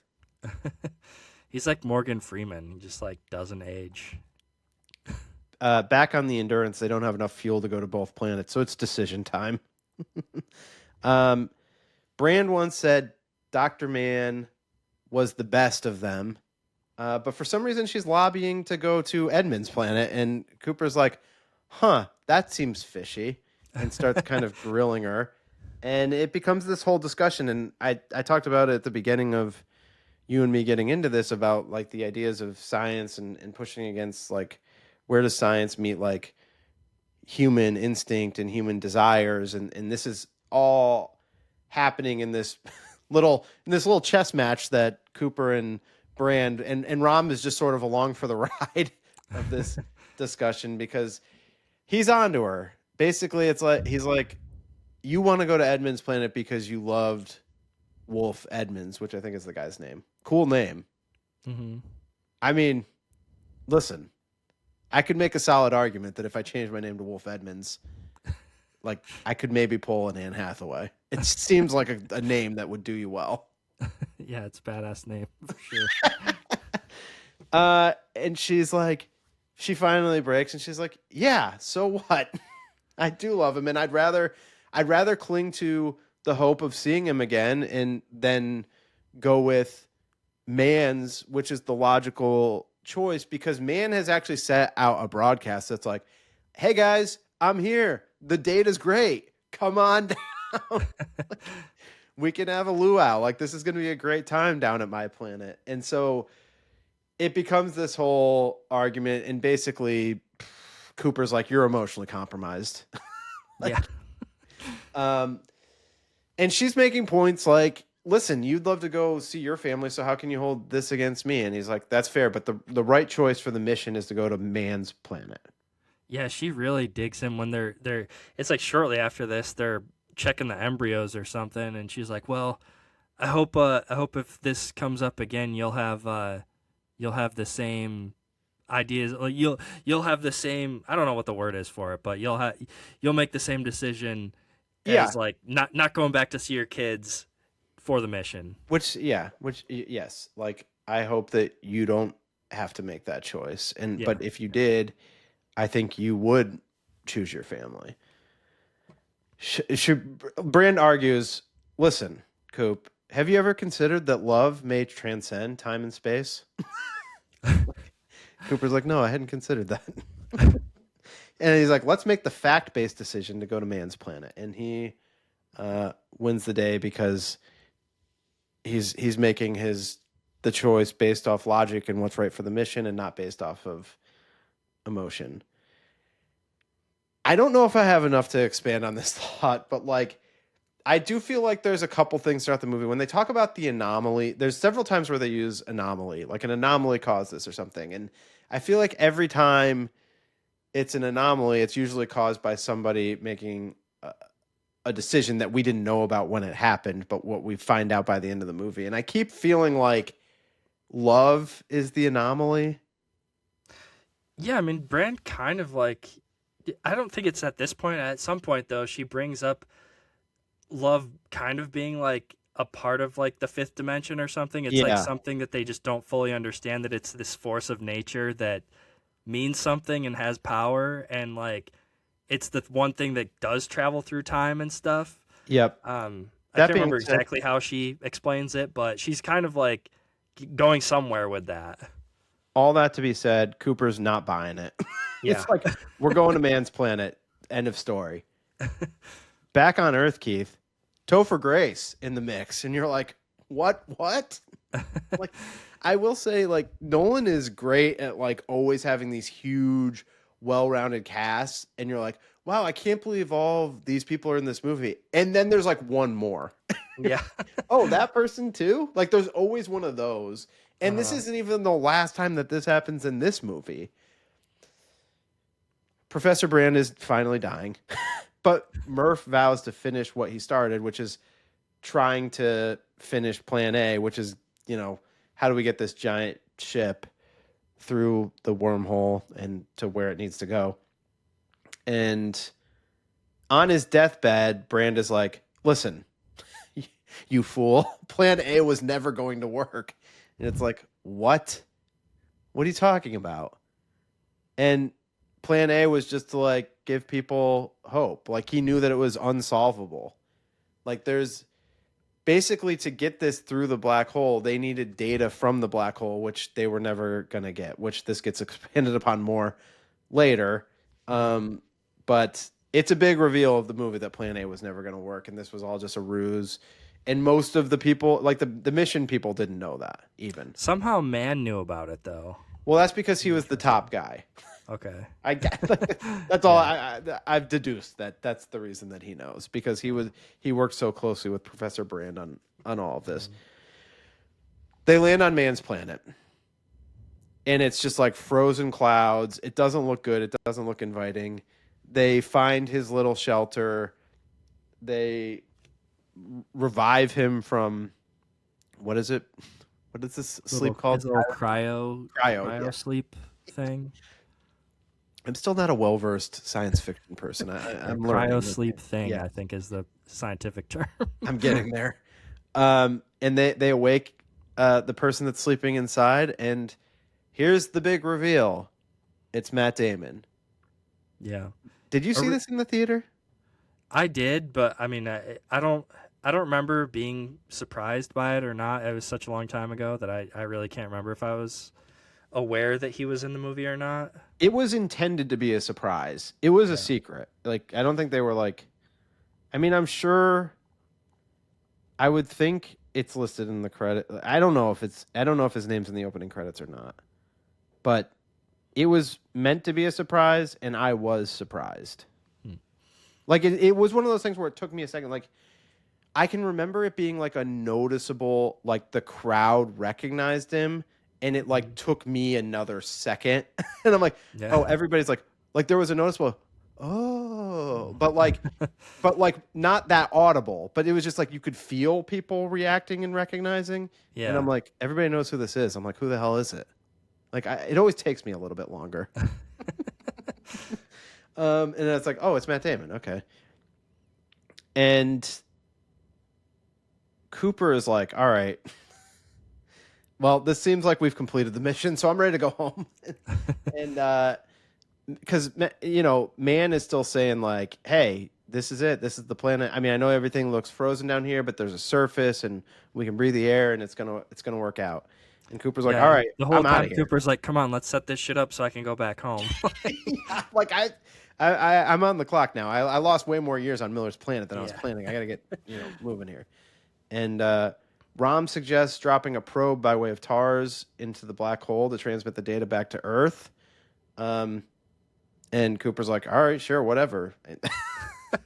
I don't care. That's on the way. Yeah.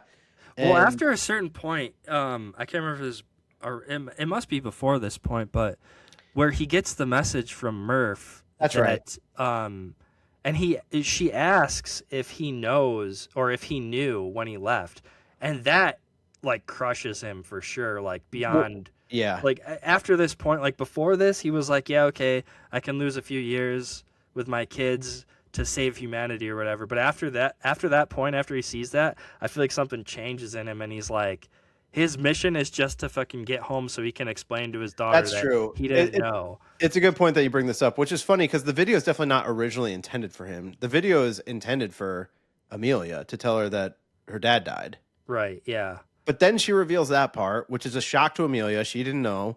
And then her dad, Cooper, is standing just behind her. And I don't know. I guess she had the wherewithal to be like, well, he's probably watching this too. So, yeah. Like, let me address him as well. And yeah, it does change things. Man is sort of like, what do you guys talk? What do you mean he's talking about? Plan A was never going to work. Yeah. Because we don't have the data. So yes, that's why. Hey, if you're going to go through the black hole anyway, just kick Tarzan out of the ship and send him off into oblivion. But he can collect the data before that. Right. However, I guess before I go, I'm going to go explore the planet a little bit with Man, and there's a double cross that happens here. The Man and Cooper fight of Man's planet. It was the biggest showdown to occur on this planet in the history of it because nobody's been around and nobody's ever going to be around. Yeah, you find out that Man is kind of a scumbag. Well, he's maybe he's not a scumbag, but he's definitely lost it for sure. He's nuts. Like, yeah, I mean, he talks about there's a line something like, I hope you never know what it feels like to need to see a human being again like this badly, or how good it feels to see a human face or something. Yeah, and basically what we find out about Man is he just lied so that someone would come there so that he wouldn't be alone anymore. Yeah. Yeah, and I guess he did. I think it's said that he waited a really long time before sending his beacon, right? Yeah. So he was on that planet because of the time dilation stuff that happens in Miller's planet. Man was on his planet for probably like 30 years, which is kind of like a thing that maybe doesn't make sense. Like maybe he should look a little older, but he does also say that he was in the cryogenic thing for a really long time. So maybe that makes him not age as much. Yeah. Well, he can't. I mean, part of it is this. I mean, obviously his name is literally Man. So, Not a lot of hidden symbolism there. Yeah, I mean, he's definitely supposed to be a symbol of like a lot of the bad traits of humans. I think. But I think it's bad. His way of acting on it is bad, but it's also just the overall idea of survival. Like he could never bring himself to just kill himself. Yeah, that's true. Yeah, so there is like this survival thing and like this need to be around other people, and it eventually drove him to just say that the planet's fine just so that they would come save him or see him, just so he could see people again. But as quickly as he's around people, he's trying to off people. Yeah. And as like scary as this moment is when you think that Cooper is going to be like left behind to die or whatever, when they get in that altercation, that fight, I do kind of laugh at the part when he's headbutting Cooper like with the mask on, and the masks are cracking, and he's like, "What are you doing, idiot? There's like a 50% chance that like your mask would crack," and he's like, "Those are the best odds I've had in years," or something. But just like the way they deliver those lines to each other kind of like makes me laugh a little bit. Yeah, I get it. It's kind of goofy, but it is like telling too. Yeah. It's meant to reveal like just what level this guy's gotten to. How much he's kind of like lost himself. But like man is like real crazed now. Like he's like, you can't leave. I need to take the ship so that I can go to Edmund's planet and hope that that is the solution. Yeah. Because he is still trying to carry out the mission. Mm-hmm.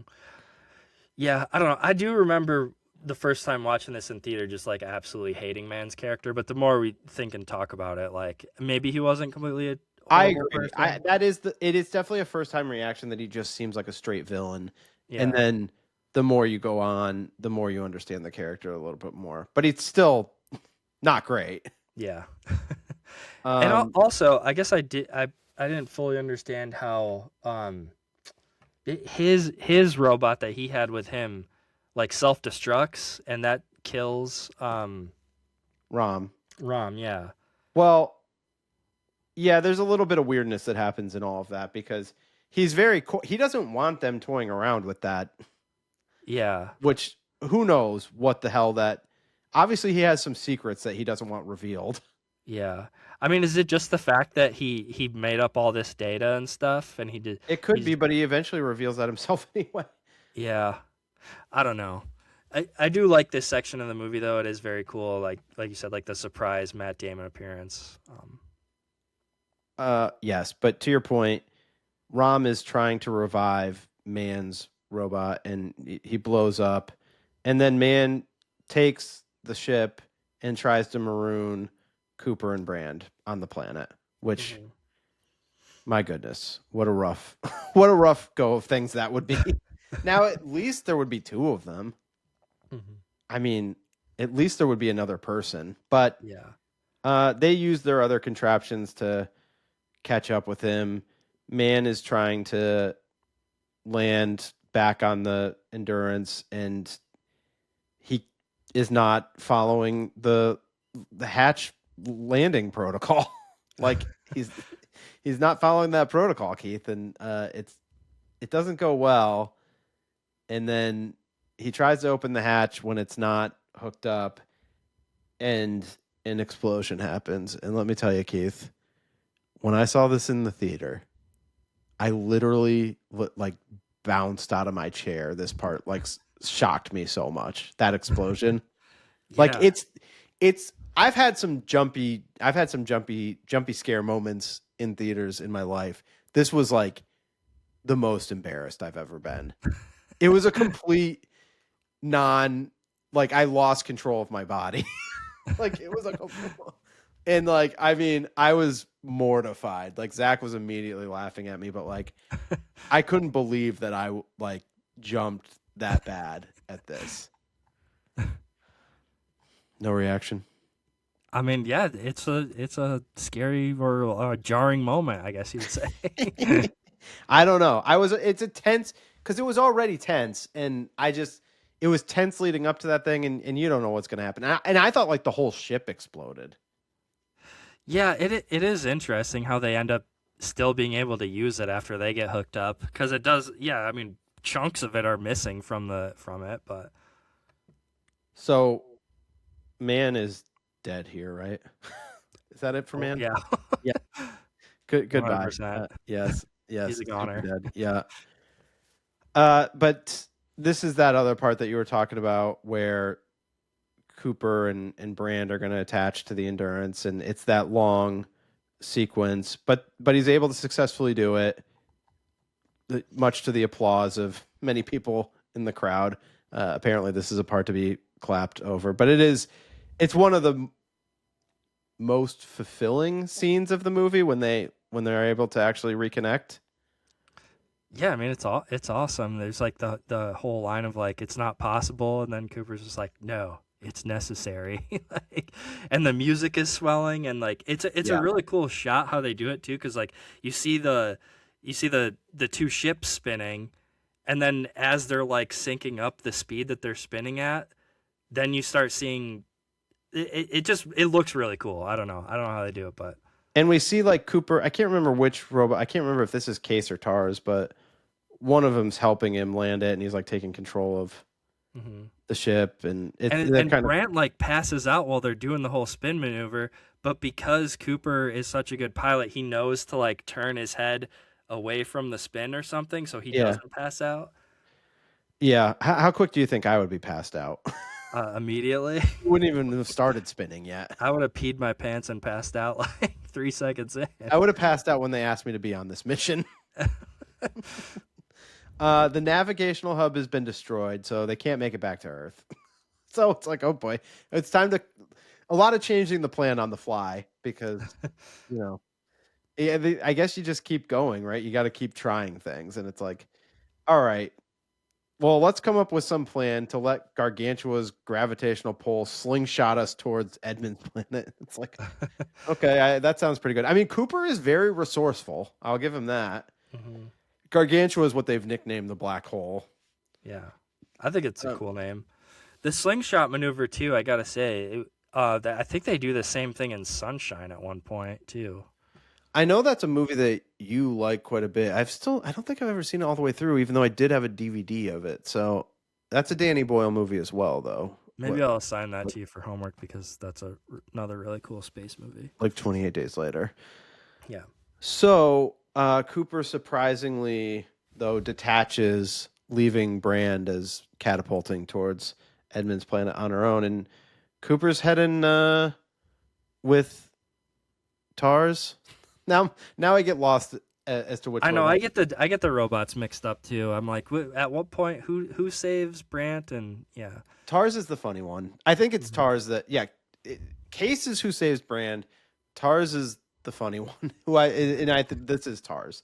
That goes with him, and I don't know. They fly into the black hole. It gets pretty dicey pretty quick, and then stunning move of the universe. They were giving out Universal Awards, and they gave Cooper the stunning move of the entire universe to eject in the black hole. It's like, what? I mean, I know the ship was coming apart, but it's like, was this the plan? Well, I think don't they say they don't have enough fuel or something, so he has to eject? I don't know.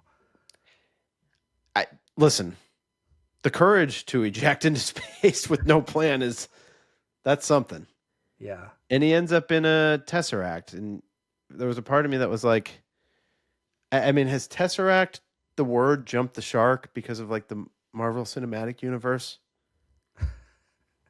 I had never heard of Tesseract before this. Apparently, it just means a 4-dimensional cube. Yeah.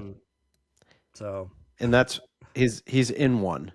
Yes, he's inside of a Tesseract. And you're like, okay. Well, good place to be. And he realizes that he ends up being behind the bookshelf from the beginning of the movie with a young Murph. He's trying to communicate with her, and you're now realizing that we're back at the beginning of the movie and all of these scenes where something weird was happening in that room, the anomalies, the dust, spelling things out. That was Cooper within the Tesseract behind the bookshelf. Mm-hmm. I can't explain it, Keith. I feel like I've heard this as like a kind of a complaint too, like because at this point he should kind of know about like the time loop basically, but Yeah. I think like people complain like why does he say stay, and it's like I feel like at this point he's trying to tell himself to stay, but he does maybe at this point he hasn't Yes. figured it out yet. I don't know. That's the no, that because it's early in the Tesseract. He spells stay using Morse code. I think that he's processing a lot quickly, and I think his first thing is to say stay, like he's trying to get a message to himself to not do all of this. But then as it's evolving, I think he starts to see and accept that this is what needed to happen, and now he needs to like help make this happen. Yeah, I think I've heard other people like complain about that and say, "Oh, he should have known" or something. But to me, that like you're saying, it's like he's processing it so quickly, and like, yeah, I don't know. I'm glad all of these people, have the experience to say how someone should act in this situation. Yeah. Well, I think it's like we said before, it's like there's like two levels or two different kinds of people can like this movie, or two different reasons you can like this movie, for the emotional aspect of it or for the hard science. And I think it's the hard science nerds that like have trouble with some of that stuff. But yeah, not me, Keith. I came for the tears. We're not hard science nerds. We're crybaby. Absolutely. Yeah. Crybaby bros. Yeah. Crybaby film bros. And then Tars shows back up, who had, been catapulted out into space. And he has data. Yeah, we're just hearing him talk. He's like, and he mentions that, quote, they saved us. And this has been talked about a little bit in the movie, the idea of these fifth dimension beings. But Tars is like, I've got the quantum data. Cooper figures out, oh, well, we can give the coordinates to NASA and we can manipulate the watch, because there's this whole thing where him and Murph have watches and they're going to compare them later. And I'm not exactly sure how he does this, but he's able to manipulate things and putting the data into the watch using the hands of it and everything. He's able to communicate that to Murph, and it gives her the data that she needs to crack the code to be able to figure out how to execute plan A. Yeah, as smart as Murph seems, that it's kind of a little bit of a stretch to think that she'd see the thing flicking and be like, "Oh, it's Morse code."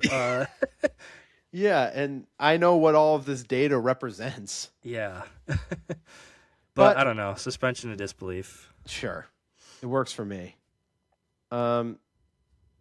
Tars thinks it worked because the bulk beings are closing the Tesseract. Mm-hmm. Okay. Well, here too, I think this is where they figure out, or where he starts to think maybe that the beings are actually humans from like way distant future that set this whole thing up. Yeah, and I don't really have any theories on that. Yeah, it's just one of those weird things, I guess. I don't know. This is the part where I'm just ready to accept whatever the movie's telling me. And then he's back in space. And there's definitely a very similar to like 2001: A Space Odyssey shot where he's just floating by himself, but it looks very similar to like the baby in space with like the sun in the background or whatever. He's like floating by Jupiter, whatever it is. And then all of a sudden he's waking up in a hospital room. He's told that he's on Cooper Station, which has been named after his daughter. He goes to see her, who's played by, like we said earlier, Ellen Burstyn. They have a very emotional moment. And basically, she's been holding on just to be able to reconnect with him and see him. And it's the big, powerful, climactic moment between them. But then there's all this other stuff that happens where, his house is like a version of his house has been made into a museum, and he's kind of reprogramming and repairing Tars. And they're just like, this is like its own sitcom, like him and Tars like hanging out in this farmhouse. If I had any complaints about this movie, that's one of them. Is I feel like that this whole end kind of seems a little rushed. Like a lot of stuff happens very quickly here. Like well, when all the endurance stuff is happening with Man, there's a bunch of like intercut stuff with Back on Earth with Murph, which I skipped all over. Her relationship with her brother. Her brother has a kid and his wife are having all sorts of lung problems, and she's like, "You got to get off the farm," and like all of that stuff is still happening, and she drives the truck into the cornfield, and it's like a recreation of what happened with the drone earlier in the movie. I skipped over all of that. Yeah. In the interest of time, because a lot of that happens. I just bring it up now because it's like when this stuff at the end maybe feels a little rushed. It's like, okay, we've eaten up a lot of minutes on some of these things. Yeah. Yeah. But the big piece of it is him having the scene with an old Murph and him walking away, and she's like, no parents should see their child die. Like, I'm gonna be with my extremely large family. I'm assuming she married. I was gonna say she has an impressive amount of kids. Her and her mans were really. I think you're supposed to assume that it's Topher Grace and like those two really, we're putting a lot of offspring out into the world. They're trying to repopulate. That's right. But she tells him to go find Brand. Go to Edmund's planet and go find her, and that's your life now. It's funny that she tells him that, and it seems like she's like this huge figure, like the ship's named after her, but it seems like he has to sneak away and steal a ship to do this. Yeah, to me it looked like he was like trying to steal, like he stole the ship to leave. Yes, he did, because there's people investigating afterwards, and they're like, "Where's the ship?" I don't know how like that goes unnoticed, but yeah, that's a little bit of a head scratcher. But we do cut back to Brand on Edmund's planet, and it looks like he didn't make it. So, do you think that he's gonna find Brand and maybe they're gonna hit it off and start repopulating that human population? Yeah, I think I heard somebody else say this on a different podcast, but Lithgow's character mentions something early on. He says something to Cooper about like one of their teachers, one of his kids' teachers is single or something, and he should get out there and repopulate. Oh yeah, I think this is his opportunity with Anne Hathaway. Yeah, I think so. Now I was seeing some theories out there that like none of this stuff at the end actually happens, and after the Tesseract thing when he's floating out in space, like, oh, that's lame. I don't like theories. Yeah, like he just dies like floating out in space, and the rest of this stuff is just like in his head as he's dying or whatever. Yeah, boo. Yeah, I'm with you. I don't like that either. I mean, I kind of get like I think there's an argument to be made that is legit, because I mean, it seems insane that he gets rescued somehow. Right, exactly. I'm totally with you. But you want to know what? I want him to be rescued, and that's the movie I want to watch. So go screw. Yeah. Yeah. I guess I don't know if I felt this way the first time I watched it, but it is the fact that he gets rescued and all this stuff that happens at the end. I don't know if it's totally necessary for the movie to still be like great. Like he could have just died and it still could have been a great movie. Yeah. But I feel like the fact that it ends on such like a hopeful note is kind of a good thing. I agree. And listen, we went through the whole thing. It's a long movie. It's a lot to dive into. We discussed it ad nauseum. I'll just wrap for me by saying like, this is definitely a 5-star movie for me now. I don't know. For a while I was like, I had it as like just a second tier Nolan movie, like, which is still top, you know what I mean? Like still compared to most, still blows most movies out of the water. But I was like, I don't think I like it as much. But at this point in time, I would say like, I definitely like this more than Inception. It's a better movie, I think, than any of his Batman movies, even though I really like watching those. Yeah. So I think those movies might be more rewatchable.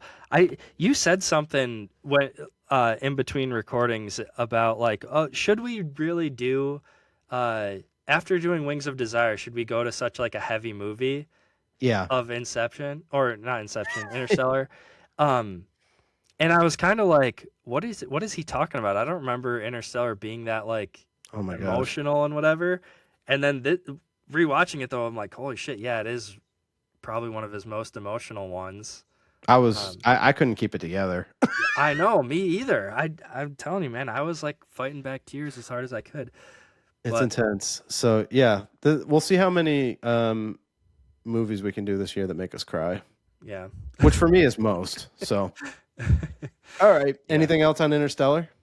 No, yeah, I guess where I was going with that was, yeah, it definitely moved up on my ranking of his. I always thought Inception was my favorite of his movies. I also haven't watched that. I grabbed it because I wanted to rewatch it. Yeah, I got it's this been a while for me cool too. lenticular Blu-ray that I've had forever, and I just haven't watched it in a long time because I feel like I wore myself out on this. Like I watched Same. it I a have bunch that too. when when it first came out, so I just didn't want to watch it for a long time. I have so, that as well. But yeah, it's Okay. great. I don't know what else to say. It's Perfect. awesome. Nice conclusion. All right, we're back. It's time for homework, and for this episode, Matt, I asked you to watch the cult classic Rumpelstiltskin. Yeah, there was definitely like, let me tell you the part that I loved absolutely the most about this. They introduced this character on television, Max Bergman, and then the fact that he ends up being like a huge player later in the movie, like randomly out of nowhere, I loved that. Yeah, he's the guy that ends up picking the mom up, right? And he drives the little go-kart thing or whatever too, right? Yeah. I mean, he plays like basically this dude, and it's 95 that this movie came out, although it kind of looks like 85. Yeah. It looks old, but he kind of plays like this like MTV type television host that's He's just like a prick who's like full of himself, yeah. yeah, like some raunchy television like reality TV game show, whatever. And he's supposed to be like a dick, but then he becomes like very endearing as the movie goes on. So yes, they're doing battle with this Rumpelstiltskin monster type dude, which obviously this has like very similar feels to like Leprechaun. I think it's the same director as Leprechaun, actually. Oh, is it Mark I Jones? could be wrong about that, but I'm pretty sure. Mark Jones was the director of this, and yes, he did direct Leprechaun. As noted on Wikipedia, it says there's a little section that says notable work, and the only thing listed is Leprechaun. Normally they give you 4. He only gets 1. Yeah.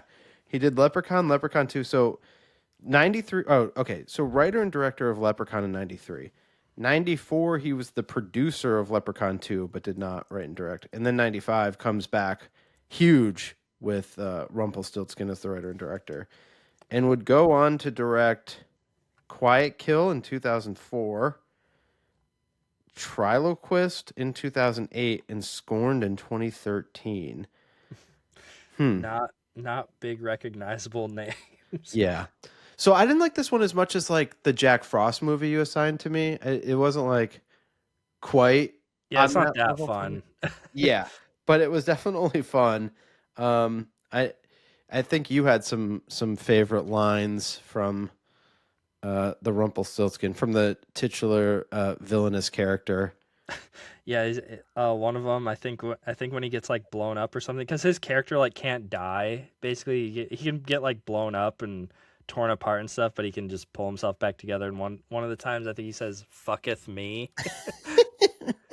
So stupid. There's a part from the trailer that I really like where he runs into this guy who's on like a motorcycle. Yeah. Just this big gnarly dude on a motorcycle, and he's like, "I want your steed," and he basically kicks the guy's ass and steals his motorcycle. Yeah, a big part of the movie is definitely like trying to play with the fact that he's like out of time. Like it's not enough that he's this weird, mystical monster. It's also like they have to be like, well, not only that, but he's also from like the past. So Yeah. we have to have all of these things where he's commenting on like not recognizing like automobiles and trucks and all these things. He steals a semi truck at one point, and he refers to it as like his steed or something as well, right? Or like his chariot or something. Yeah. So like they couldn't get enough of those jokes in the movie. Yeah. The violence is not super gory. It's It's mostly like cheesy deaths. Yeah, it's to me it's just kind of like a fun horror comedy almost. Even Yeah. it's not really full blown horror because he's just cracking one liners and Yes. he's getting the shit kicked out of him and stuff left and right. Yeah. Yeah. I mean, the imagery of him like driving the motorcycle and everything is pretty hilarious. With the sunglasses on or something. Yeah, Yeah. he's like Uncle Rumpel's on his way. Yes, this was good. Do you have this on physical media or? Yeah, I think I showed this off in like one of our first episodes. Oh, but this okay. is a Terror Vision. Oh release yeah, with, yeah, like, the that's nice, familiar. cool Oh, hard yeah, box. That's fun. That is It's a fun. really cool artwork. I had to rent it, but no regrets. It was definitely Yeah. a rental well worth it. Yeah, it's a good like Halloween movie too because there's like some cool vibes. Like the end of the movie, the climax takes place like in a cemetery, right? And it's all foggy and stuff. Yeah. I think. Yeah. Yeah, but my favorite thing about the movie was definitely like having that Max character TV as like guy, a yeah. TV host, and then like he shows up halfway through the movie and becomes like a pivotal player for the rest of the movie, really. Yeah. And he's just I like, don't know. I wasn't expecting you to really like this movie that much. It was just one that we had talked about, I think. And I'm definitely glad I watched it. yeah, It wasn't fun like a one. drag. Yeah. But I just mean like of this ilk, I definitely like preferred Jack Frost. Yeah. Did Lindsay watch this one with you? Or She did not sit in on this screening, no. no? Okay. Yeah. I think she would have had a hard time. Yeah, she probably wouldn't have made it all the way through. I think she would like 10 minutes into it and just some of like the kind of like cheesy, like almost like TV show effects. Yeah. I've been like, I don't think so. But you Yeah. never know. I mean, I will say like when we talked about, not that these are the same type of movie, but like I wouldn't have tabbed her to be interested in Reign of Fire. And when we talked about that, she's like, I want to watch that movie. Well, I mean, that's got Christian Bale and Matthew McConaughey. Daddy Matthew McConaughey. Yeah. Absolutely. But yeah, no regrets for me with Rumpelstiltskin. I mean, Yeah. if I see that chunky box sitting out there, I may think twice. It's going to be one of your 9 purchases you have left for the year. Well, you're welcome for making you watch that. Yes, thank you. It was one of the great gifts. So it's actually, we'll transition into what I assigned you, Barton Fink. I kind of feel like Rumpelstiltskin is like the movie that they wanted him to write. Yeah. Yeah, so he's supposed to be writing a movie about a boxer, right? A wrestler. A wrestler, okay. Yeah. Yeah, this is just so yeah, let's move on to Barton Fink. Just one of the Coen brothers movies that I've always wanted to watch. And It's Yeah. kind of always been on my list. I just haven't ever gotten around to it. I've heard about it for a long time. One of their earlier movies too, right? Yeah. I first watched it, I don't know, in like 2006 or something. And I'll tell you this, I wasn't ready for it. I was like not into it because I just don't think I didn't hate it, but I was like, I'm not really getting why people like this. Yeah, it does have kind of some like weird heady. Not a lot happens in it either. It's just like Well, it's hard to tell what's real and what's not. yeah. I mean, for anybody who doesn't know, I mean, basically the story is just about this guy he's like playwright who, a pretty accomplished playwright. Like his Yeah. most recent play is like highly regarded. So he gets offered to go and work for the studios in Hollywood, and he kind of like doesn't really want to at first. He's kind of like, no, I want to be like a man of the people. All right, we're back. Technical difficulties. Hopefully that's all figured out now. But yeah, so I think I was kind of explaining what Barton Fink was. Yeah, it's basically just about this guy who's an accomplished playwright.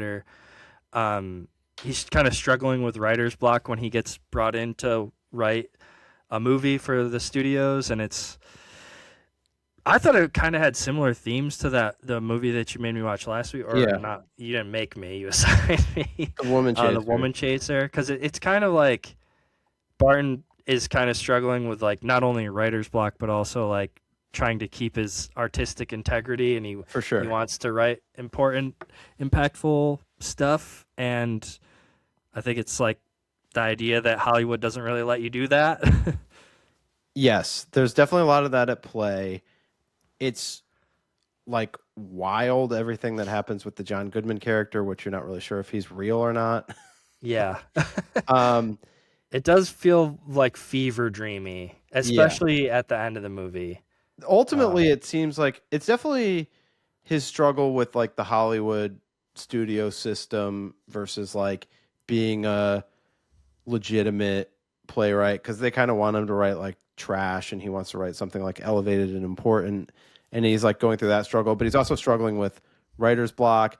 It maybe is just a movie about the creative process in general, and like almost like going to war with your own brain to like, you know, actually squeeze something out of yourself that's creative.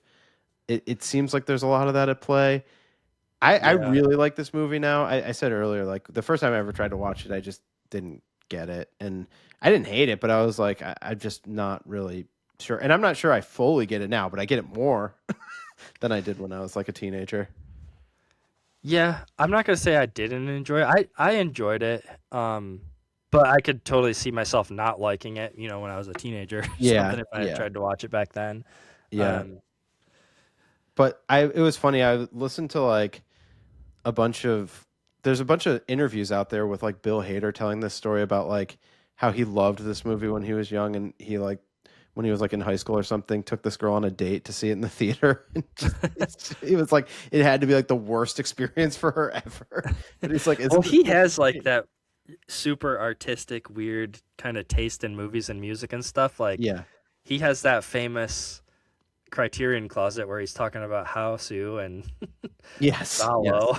So, well, I've come to love Barton Fink, but it's been a pretty recent love of me. So that's why it was kind of on my mind. I've watched it like a couple times on Criterion Channel in the last year, and it's definitely like gone up my list of Coen Brothers movies. And I don't know, it's sort of a bummer what's happened with the Coens, because they were making great movies for like so long, and now that they're like split up, it's like, I don't know if you've watched like whatever Drive Away Dolls, and there was another one that I watched with Margaret Qualley and Aubrey Plaza.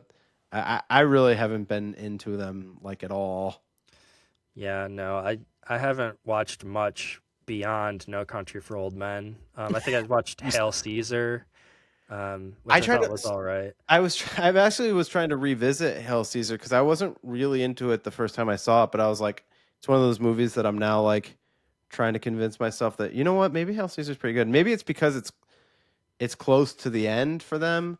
Because I also didn't really like the series thing that they did on Netflix, The Ballad of Buster Scruggs. Oh yeah. So Hail Caesar may be like their last thing that I really like, even though like, as we sit here, I don't know that I like it because the first time I watched it, I wasn't that high on it, but I'm convincing myself that maybe Hail Caesar's good. And I put it on Peacock and fell asleep to it, and then I woke up and it wasn't on Peacock anymore. So it's Hail Caesar's on my list to revisit. But yeah, Barton Fink is one that I've really come to love now, even though like, 20 years ago when I first tried it, it didn't take. But that's, sometimes it's just not the right time. It is a Matt movie, it's like a weird, heady movie about a writer, and that seems to be your bag. So. It seems very, it seems like a very like Charlie Kaufman-esque script, Yeah. So, well, I'm glad you watched it though. Finally, after we did The Woman Chaser, I was like, I don't know, Barton Fink's been on my mind a lot lately. I feel like Keith needs to do that as homework. Yeah. Well, yeah, I mean, it's been on my list for a really long time to watch, so yeah, I'm glad I watched it. If they did a Criterion of it, are you buying or not buying? I don't know. I feel like it's one of those things where I kind of want to own all the Coen Brothers movies. Yeah, that's enough. I'd probably get it, I guess. Okay, but you're not itching. I'm not paying full price. I'm buying it at a 50% off sale. Lord knows. Come on. All right. Well, obviously we did a lot on Interstellar tonight, so I think we can keep the rest of this short. But Rumpelstiltskin and Barton Fink, two absolute classics. Yeah. All right. Well, that's going to do it for this episode, everybody. Thanks for watching and listening. If you're listening on Apple Podcasts or Spotify, please leave us a rating and review. That helps, I think, get us out there. Unclear. I don't really know. But yeah, we're also on YouTube. If you're listening, you can find us on YouTube at High Volume Video and Instagram High Volume Video. Yeah, that's about it. All the places. There you go. Yeah, we're all over the place on the internet. All right, thanks. We'll see you in the next episode. Say what again? Say what again? I dare you. I double dare you, mother. I hate when people talk during the movie. Over the line! Back off, man. I'm a scientist. Wise man say forgiveness is divine, but never pay full price for late pizza. Return to VIDEOTECH.